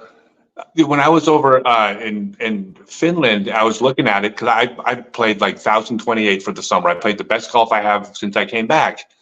And I'm looking at, like, there are hundreds of kids above 990. Mm-hmm. And I'm like the idea of, like, you go to a tournament, of course 3 or 4 of them are going to shoot 1030 every time because there's so many of them that are so good. Yeah, it's just it's insane. Oh man! So hey, I'm going to be kicking you off here in just a second, but I really appreciate. I am a fan. I've always told you, I'm a fan of yours from Sunday to Thursday, and then Thursday I'm going to, we're not. I mean, I don't feel like we're supposed to be fans of the people while we're competing against them. It's because the minute you start fanboying over someone, you're my competition, but that's fine. The rest of the time, it's okay to be a fan. You just got to be able to set it aside. And so you're my fan until Waco. I'll see you in Waco, and then I'm not a fan anymore. Okay, all right, that's fine. That's fine with me. You got to prioritize. You got to know where your priorities are. I respect that. I do. Hey, make sure you say hi. It was great to get to know. I mean, it has been great to know you. You become one of the people I consider one of my friends out there. And wait a second, who? What? Who's here? Wait, who is that? I have a Christmas present for Gannon. Oh, go ahead. Can I show it to him? This is perfect, actually. Yeah, absolutely. I was gonna surprise him in Florida, but I got it for him a couple days ago because he needed this. I couldn't get him this without. Gannon, you're size large, right? You're like super big boy. By the way, Gannon for everybody. Okay. All right, here we go. You ready? All right. I'm a triple XL. A mac and cheese shirt. That's fire. That looks awesome. That's better wear this to the conference. I'm gonna wear that for every tournament next year. Yes. Debut here. That's amazing. Wow. This is so great to have two of the best players in the world that someday hope to be as good as me. I love that. I'm honored. Thank you guys for. I know you didn't say the words, but I know you're both thinking it. So yeah, we are. Absolutely. Yeah. That's cool. Are you going to be on for a few minutes, Gannon? I got 5 minutes maybe. I have to catch a flight in like 30 minutes. All right. Hey, we got someone else scheduled to be on at 2:50, so I might kick you off in just a minute. But I appreciate you stopping by. I know you said you were maybe so, maybe not. So Mhm. think things going good up there. Good off season so far. Yeah, yeah. Well, I had a tournament 2 days ago, so that was fun to play in. I just posted that on my YouTube channel today, so if anyone wants to watch it, it's up. Yeah, for sure. So you are just, I mean, it's probably a silly question. Back to the full tour, everything next year, playing all the events, just doing the whole grind. Yep. Yeah, we're gonna try to hit like Las Vegas, Masters Cup, the Memorial. We're gonna play a couple A tiers in between with the boys, me, Alden, Isaac, Gavin, and then we're also gonna host some clinics in between. That's cool. Yeah, I know you telling me about that. That's cool, man. Wait, you're going to the airport. Where are you flying to? I'm going to Florida to go see my dad for Christmas. Oh, neat. How long are you going to be down there for? Through the 12th of January. So I'll be down there like 3 weeks almost. Is that just family time, or is that also getting a chance to go practice where it's warm time? So yeah, family time for like half of it, and then the other half, I have the Eagles Wings conference with Cole actually. So that's in Florida. I think I'm actually not even sure where it's at. I don't even know that much about it. I think Cole's picking me up from somewhere. I hope so. Hopefully, he doesn't leave me. That's the mac and cheese shirt. That's the conference you're talking about. Yeah, that's the one. So I'm gonna meet him there. I think that's like maybe like January like 2nd or something. It's like a week long, I think. So we'll be playing a lot of disc golf, I bet. Okay, yeah, no, it makes sense. So speaking of the Eagles Wings, are you planning on doing like any like Africa or any of those trips in the future? I don't know. As of now, I don't think so. I don't know. I don't know if I like traveling that much away from home. It's pretty far. Right. But maybe as I mature and I get older, I might want to. It'd definitely be cool. I just don't like feeling that far from home. No, that's fine. You don't have to decide anything now, anyways. Yeah. No, I'm gonna decide right now. You're gonna be in Europe, though. Yes, I will be. Yeah, you're gonna be. I mean, Scandinavia is a lot like the U.S. with a different language. Oh I gosh, can't wait. I mean, I just mean by that. What I mean by that is like things kind of work the same way. You go to the store, you pay the same way. You check into the hotel the same way. There's a familiarity like in Western Europe that is, that you don't get anywhere else. So yeah, nice. I'm looking forward to it. No, that's going to be fantastic. So I've asked other people this, and by the way, feel free to jump out whenever you need to. During the off season, is there a specific part of your game that you've pinpointed that you need to improve, or that is a weaker part of your game? I mean, you don't have a lot of weaknesses, but I mean, is there a part of your game that you're focusing on, working on? I have like 3 things, I think. One of them, well, I could break it down into more things, but for sure, backhand touch, just from short range, like trying to find a swing that works for me where it's more of a toss than it is a throw with perfect mechanics. Because, at 200 feet, you don't need to have perfect mechanics to get it to go that far. And a lot of times when I do, I like either I crush it too far or I short it. It's tough to get the distance right. So I just want to like kind of feel like I'm just playing catch with somebody. I'm still trying to figure out how to get that form dialed in. And then also hyzer flips on the backhand side. And then also maybe a more versatile forehand. My forehand is really, really good for scrambling, but when it comes to a tee shot, I don't really throw much other than either flat or anhyzer out of my hand. When I throw hyzer forehands, I tend to pull them left, and it just has to do with the way I throw them. So I'm going to work on kind of fixing my forehand. I want some more power forehand as well. It helps a little bit to have the extra distance. Just like I do backhand, I have, a little bit above average backhand distance. If I can get same thing on the forehand side, that'd be awesome. That way I don't have to, kind of force rollers or something and stuff like that. Obviously, I don't want to hurt myself, but yeah, I'm just trying to dial in, that stuff. So, but yeah, but I'm looking forward to maybe getting in some warm weather so my hand won't fall off whenever I go do field work. Right. It's awful. It's so annoying. Let me ask you a question, and I've always wondered this because you and I have like similar bodies. We're about the same height. We're lean. Yeah. And one of the things about backhand finesse I've always wondered is the size of the disc relative to the size of the humans that we are. I think makes it harder. It's harder to control a mini than a golf disc. Yeah, But yeah. I can take an Ultra Star or a Frisbee, and I'm as good as anyone has ever done it at throwing a 130-foot shot with a Frisbee because it's big. And I always thought being bigger made it harder to throw the small disc. Have you ever I agree. Yeah, I agree. It's the same thing with like a lot of the best shooters in basketball aren't that tall. I mean, they have slightly smaller hands even. Right. Like it's just easier to control an object sometimes whenever your hand's actually smaller compared to it, or your levers are smaller because there's like less like air range, I guess. There's Yeah. obviously higher potential with longer limbs always pretty much, but it's a lot harder to dial in. So I mean, there's certain shots that just don't work good for the way I throw, and that's just how it works. I mean, I mess around with form all the time, and sometimes I think about trying a new form that will help me out with my hyzer flips, but then it hurts my anhyzers, which is my strong suit of my game. And I think if I lost that, I'd be toast. That's like how I get all the strokes on the field. I feel like the players, like, you go down to North Carolina, okay, and granted this is the weakest part of my game, but like a 250-foot shot with an understable disc, with a hyzer flip on a short shot through the woods. There are literally 500 players in North Carolina that are better at that throw than me.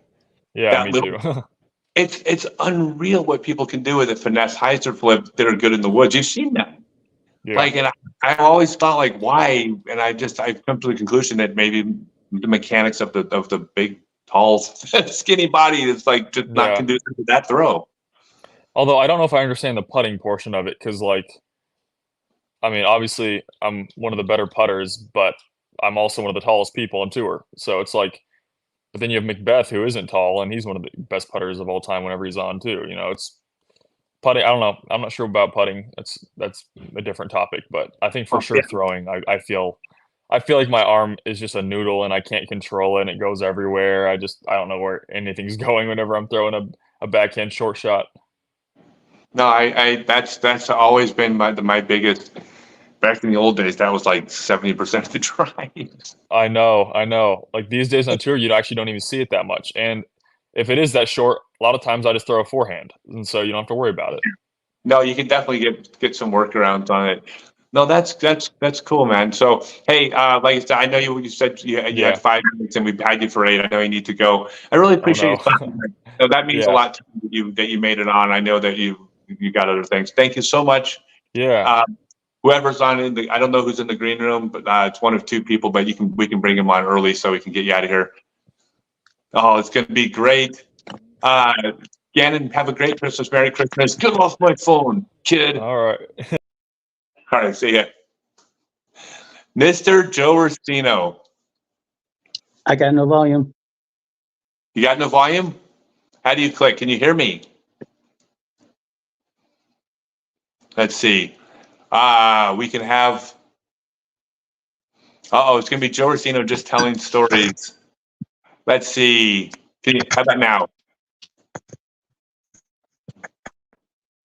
Okay. Can we, whoever's running the show here, can we type in? Yeah, I can hear you. I've got nothing. Okay, so can we type in messages to him? Tell him to. I'll give you the questions. You can transcribe them to him. Mark Horn, will you transcribe questions to Joe? By the way, I'll introduce Joe as he tries to figure it out. Hello. This is George. This is my first disc golf coach from when I was 12 years old. And okay, Mark Horn is going to send messages. I've got no volume, Stokes. I know. Mark Horn, ask him what's it like seeing his first protege as an old man. Hold on, wait 1 second. He's going to do it. 1 sec. Let's see. Hello, Michelle. Mark's going to ask you a question. Wait 1 sec. 1 sec. Mark's going to type in, what's it like seeing your first protege as an old man? There we go. Mark, you see Mark Horn's message? Bring it on the screen. We're going to make this work.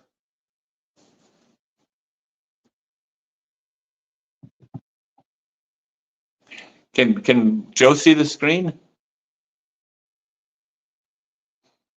I don't think he can see the screen even, maybe. He's not seeing it on his phone. He's not seeing the text and the messages. So this is our last guest. So everybody, like, hang in there just a minute. This is going to be worth it. This is literally the funniest person you've ever heard talk, except when he can't hear me.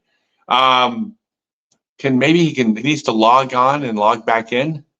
Joe, you go back and then come back. Let's see if that works. New tech and older tech people don't normally get along. I don't think we can see anything, and I think it even froze. I think that's the problem. Well, the only thing is a young man even now. So check Facebook Messenger, Joe. Okay, we're gonna hang out just a few minutes. We just found out we were gonna have to leave our hotel room, because we had to check out, and we just got a call right before the show that we could stick around later. So we'll stick on a few more minutes. Hopefully, we get Joe back. The administrative person's hopefully talking to him now. So we're gonna try. I know we also, we had Simon on the show. I've done so many things with Simon. He's always been there. So like if there's a reason because of connection or something else, that would be the only reason that they wouldn't be able to make it. So we'll get him on. We'll do a one-on-one interview. Yeah, literally, Judy Robbins said sign language comes in handy. So while we're waiting for Joe to come back, does anybody have any questions? We'll go ahead and do an open Q&A. Ask any questions you want. Everybody stick around a few minutes if you can. Oh, by the way, after party, 6 p.m. on my, 6 p.m. Eastern time on my Discord server. And we'll be able to interact with me one-on-one. But if someone has a question they can post, I will see the question while we wait to see if Joe Orsino can get on. And by the way, hi, Judy. Yes, sign language would come in handy now. I was going to actually pretend I was doing sign language, but then I thought it might come across like I was making fun of it, and I didn't want it to come across that way. So I didn't do it. So anybody has any questions? Say thank you for the show. Oh, thank you, Scott, for coming by the show. Yeah, this was great. And while you're cooking Christmas dinner, yeah, go ahead and rub it in. That was really funny, Raul. That is, yeah, I'll do this show every single year. By the way, put Raul on the show, on the screen, Raul's comment. He says, who are you? Why do you keep showing up on my feed? I'll have you know, so Raul's been commenting on my posts for years now, and all he posts is, who are you and why do you keep showing up on my feed? Well, if you watch the show, I actually stole that from you several times. I says, why are you on my phone? That was directly stealing that from you, Raul. So just so you know, I was paying homage to you every time I asked them, why are they on my phone? Let's see. All right. So I guess we'll do a special show with Joe anyway. So everybody, we're going to go ahead and wrap up the show then. Yeah, and I will be posting a link to the after party. It's at scottstokely.com. What? Oh, wait, hold on. Wait. Nobody leave. We had one of the guests that wasn't sure if he was going to make it. We just messaged us, and he's going to be coming on the show in a minute. So don't anybody leave. Well, you can do whatever you want. I don't know. If you're like me, that would make me leave because I don't like being told what to do. But we will have you on the show. By the way, here's the story, just so you know. See all these wonderful Christmas decorations? This morning, I set up the camera, and all I had was a chair and a blank wall behind me. And I'm like, this is horrible. It's Christmas. So I went to the lobby of the hotel, and I was like, can I please grab that luggage cart over there and take every single one of your lobby decorations back to my room with me? And they said yes. So, except for one, except for the bear. I took everything but the bear because the bear wasn't inside. And then I saw the bear outside, and I went back into the manager and said, can I also have the polar bear out by the fountain? And they said yes. So when will I be in Cincinnati again? I will be in Cincinnati again this year. I can tell you that. And that's all I know for sure. I got so many big announcements, but I'm not making any of them on the show because I'm not trying to promote my stuff at all in the show. The only thing I promoted was that documentary because I had the director of the documentary, Not Just a Shot. By the way, the other guest is going to log on. Let me tell you the quick story about the Not Just a Shot documentary. It's Not Just a Shot, a disc golf story directed by Kendra Mueller. It's a documentary made that apparently I'm in. It's about me or something like that. But he's the director, and he made this cool disc golf documentary. And a film festival taking place in January in Park City, Utah, reached out and says, you need to submit this to our film festival. And it got submitted. They wanted us to submit it, and we submitted it to the film festival, and it got nominated for an award, Best Directory of a Documentary Feature. Now, here's what's cool about this. I believe, if I'm not mistaken, it was we sent to a bunch of film festivals, but I think it was submitted in a smaller subcategory. Like there's different ones like sports documentaries, or there's under $10,000 to produce documentaries, right? Low budget documentaries. We submitted to a smaller category. It got upgraded to the category documentary feature, Best Directory of a Documentary Feature nomination. So we're going to be in Park City, Utah, to hopefully win this big film festival award. I mean, when I say we, it's Kendra Mueller's film. He's the director. So anyways, yeah, really neat. After party, 6 p.m. Eastern time on my Discord server. We're waiting. We got one guest about to jump on. We got one more guest. But that's the documentary. Merry Christmas. I met you there in Burlington. You were staying at my friend Pete Roberts' house. Oh my God, in the early 90s in North Carolina. I don't remember. Are you kidding me? That's like the 90s was like 20% of my life ago because I'm 150. So that's a true story, by the way. Get the Listman brothers on. You were the kid giving them pains back in the day. I gave everybody a pain back in the day. I was so annoying as a junior. And again, I'm just sharing stories till the next guest comes on. So I'm stalling because I think it's going to make it on here in a minute, hopefully. We'll find out. But as I stall, oh, wait a second. It's only 12:58. So it's actually, he might have taken the noon slot. So yeah, he might not actually even be late. I forgot we scheduled till noon. I was a pain in the butt back in the day. I was a really difficult child, and all these people in my Frisbee family. It's why it's called Frisbee family, not disc golf family, because back then it was Frisbee. These are the people that adopted me. This is why, and this was on the, see, it's like, it says Frisbee family, right? I just had that done I can't even turn it, for my Frisbee family. It's my whole Frisbee family. So yeah, I do. I was not a terrible freestyler. I certainly wasn't good.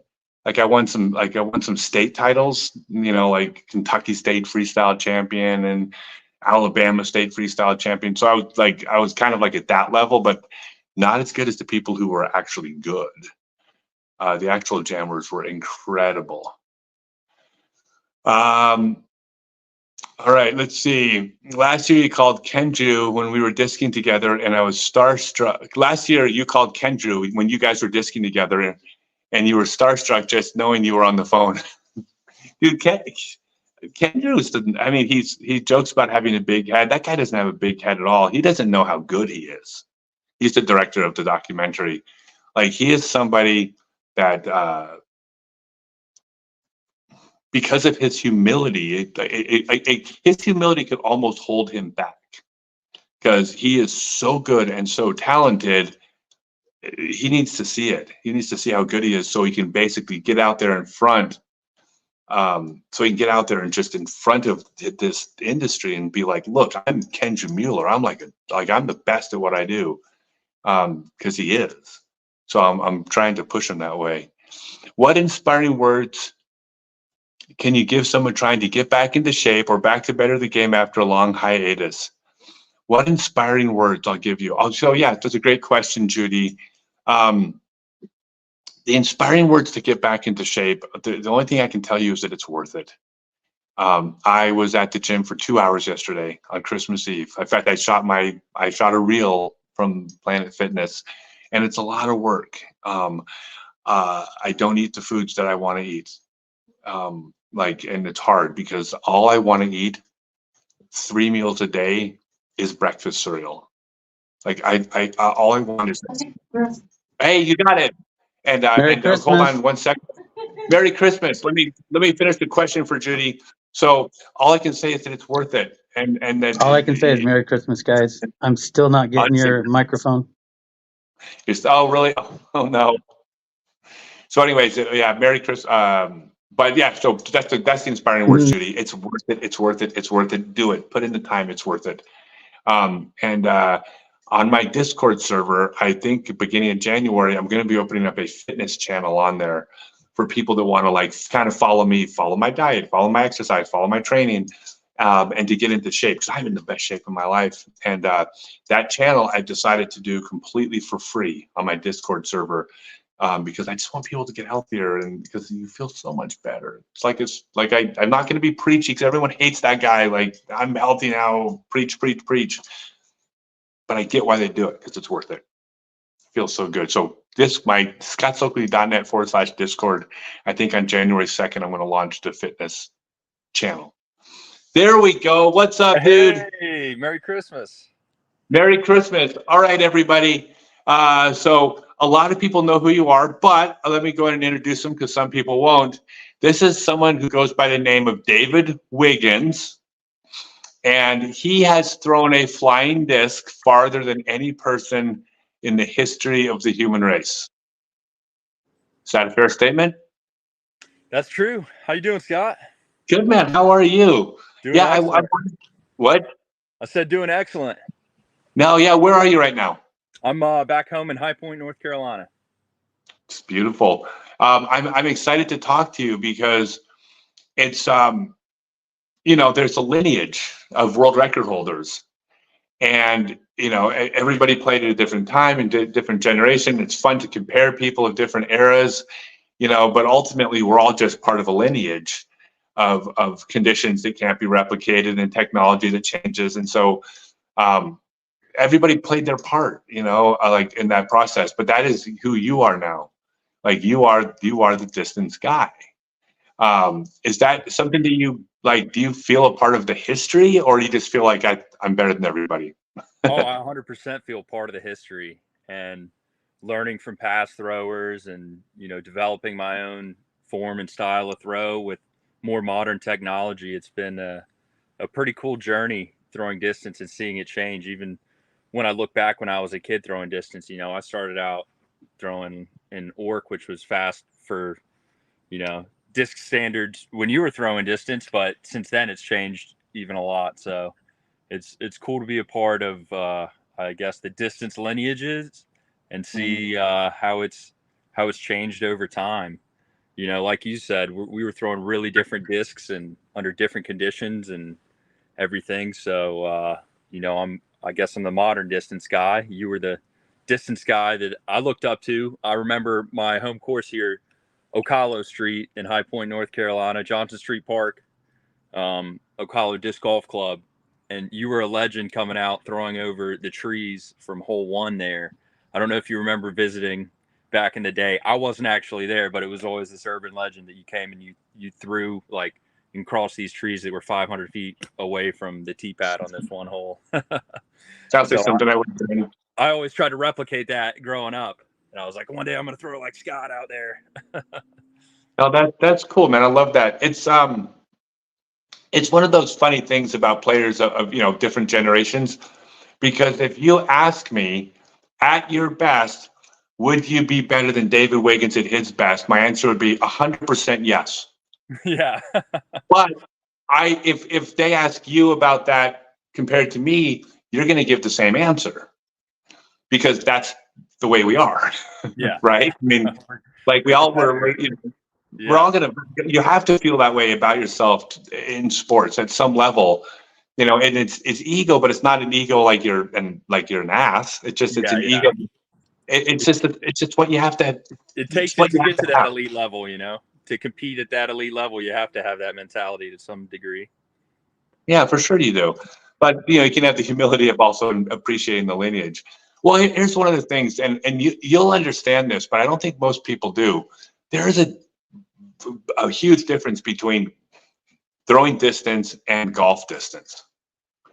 It is not the same thing. When you throw distance, and I'm not like, look, there's only been a couple people that I've ever watched throw distance where I'm like, yeah, they were my peer at distance. On the golf course, there's a bunch of players on tour that crush, that probably threw as far off a tee pad as that I would have in my day. But as far as pure distance, you are one of the few people that like can do that different thing that we did. Mm-hmm. Do you agree that people don't understand the difference between distance throwing and golf distance? 100%, yeah. A lot of the time when people look at us throwing in videos, they're like, he's just throwing it straight up in the air. And what they don't understand is we're throwing it so far, you have to throw it on that trajectory to get the full flight of the disc and for it to pan out and to get maximum distance. So it is a different throw, and it's a different shape of a shot, and you're throwing it with different disc than you would throw on the course. Yeah, and throwing the disc really high with the nose down is like, it's absurd to like. It's such a hard angle to hit, and to hit it perfectly. It's maximum effort, you know. Yeah, it is really hard. Well, you remember back in the early days, it was all overstable discs. It was Phoenixes, it was Vipers, it was X clones. It was distance was the high anhyzer throw until Discraft put out the XL. Innova came out with the Valkyrie, which were more like golf shots that flew as far or farther. But that's when it became more of a golf shot. But up until that point, if you couldn't throw the big anhyzer, like you couldn't compete. Yeah, that's even before my time, really. I was throwing. I remember throwing the XL and the XS as a kid, maybe like before I was 10 years old. But I was never throwing the Viper or anything like that. That was before my time, even. Yeah, it was all. Well, the person that first, I mean, to me, it was Sam Ferens back in the mid '80s. Do you remember Sam? Yeah. Yeah. Absolutely. No, Sam had the Sam Ferens era when he was the U.S. Open champion when that was like the world's, and then he set the world record the same era. Like there was a period when Sam was the best. He started throwing the Phoenix, and the Phoenix was like it wasn't that good of a golf disc, and it was big. It was too big. It was overstable, and nothing was really overstable. And it's like that's not what you would throw for distance. And then Sam went out there and beat us, like all of us. Yeah. And we're like, oh, maybe you should throw a big high anhyzer. Before that disc, it was understable discs all the way back to Frisbees. So Sam actually invented, in my opinion, the big anhyzer distance throw. Like that was Sam. He was the one that came out and said, y'all are doing it wrong, and I'm going to beat you doing it right.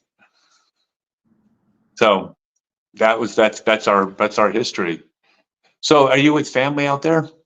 Yeah, I'm actually at my mom's house right now. Oh, beautiful.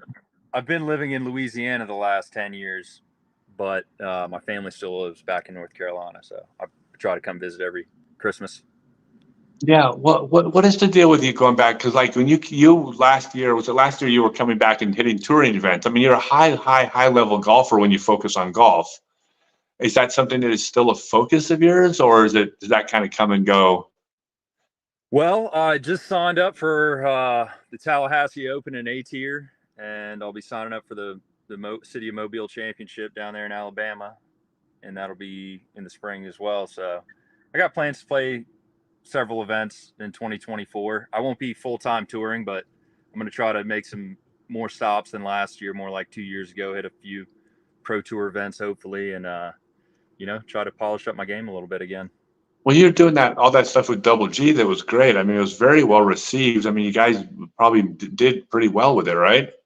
Yeah, we really enjoyed going out there and putting on the distance clinics and showcases and going out and throwing these shots in front of people. It's just such a fun experience for us and the people watching it. As you know, like there's nothing like watching a disc fly and fly far out in an open field in an environment where you can really let loose. So those events were successful in front of pro tour events. We get good turnout. So hopefully we'll do some more of those. It was possible with the help of Ted, Double G Jerky, and Coach Chris Taylor. So hopefully we can work together and put some more shows on this year for everybody.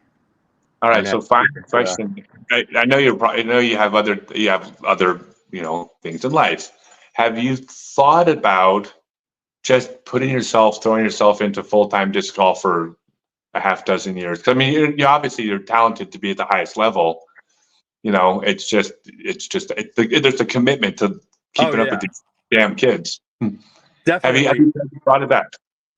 I have thought about it, and I did play competitively a couple, 2 years ago. I dipped my toes back in the competitive waters again and went to see the disc golf tournament scene because I was out of it for like 8 years. And stepping back in towards the tail end of COVID, it was incredible the amount of progress of the sport and the level of tournament. So I'm not interested in touring full time. It's not something I like to do. It's just, I prefer to have a home base, and, I don't mind flying out and flying back in and, hitting several stops throughout the year. But I was on the road one whole year right before I went to school, and I don't know, it just wasn't for me. I have a lot of interest in, I guess, being on the road the entire year. I was just solely focused on disc golf, which is a good thing and a bad thing. But I see myself continuing to play, just not on a full-time tour basis. Right on. All right, final question. Who is the person on tour that if they decided that they were going to become a distance thrower, a pure distance thrower, who's the best out there? I think I would say AB. Yeah. I agree. I actually totally agree. His 360 is getting better too. Yeah. So, yeah. Yeah. I think probably the farthest off the tee golf wise, I think, right?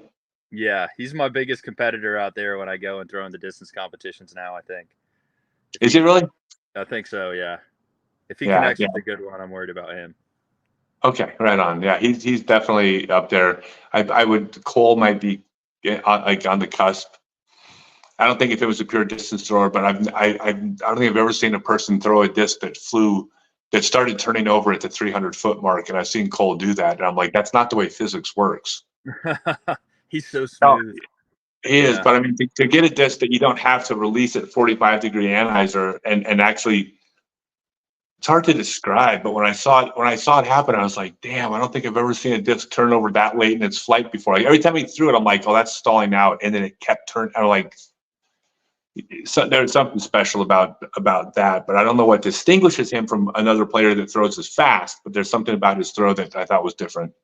Just my opinion. Yeah, and he's certainly, I mean, he's already elite level, but I think he has room to grow still as a player. So, yeah, it's impressive to watch him play. For sure. Hey, I'm so glad you made it on. I appreciate it. I wish you the best. I look forward to seeing you. I mean, I keep doing whatever is best for you, obviously. But I hope you stick around enough to keep, we keep seeing you because everyone likes you. I'm not going anywhere. Yeah, I'll be around. I'll be popping up at events throughout the year too. So awesome. Looking forward to it and seeing you back out on the course. Hopefully we get to play together again. We will see you again, and I'll challenge you to a distance competition. Your backhand versus my sidearm. Let's do it. All right, it's on. Yeah, you heard it here first. Pay-per-view. I smell 200,000 pay-per-view buys. We can do backhand sidearm combo, maybe. Total distance. You know what? You would win because my backhand, it doesn't fly as far as my sidearm now. Really? I can still get the 550 sidearm. And my backhand.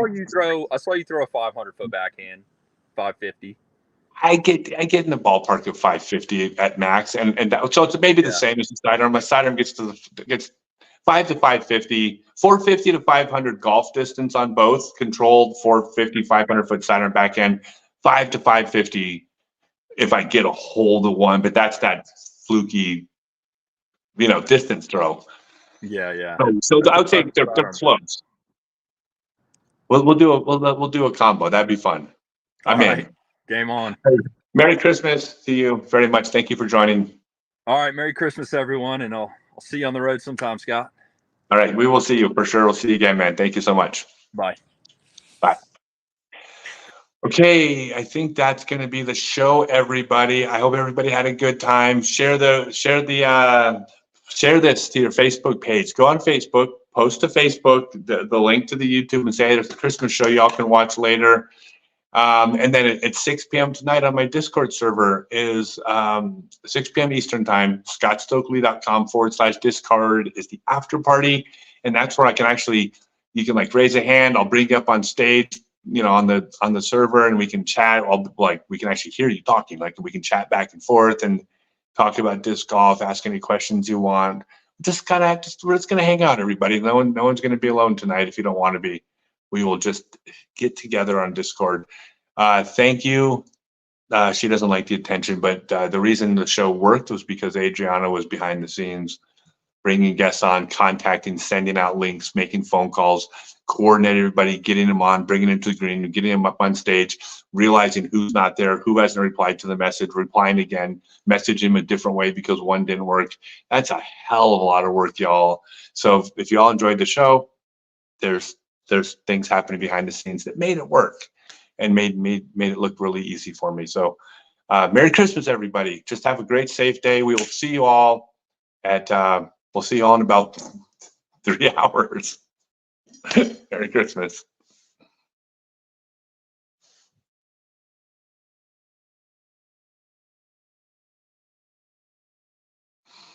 And I'm going to sit here and try to look pretty until then. As pretty as a 54-year-old can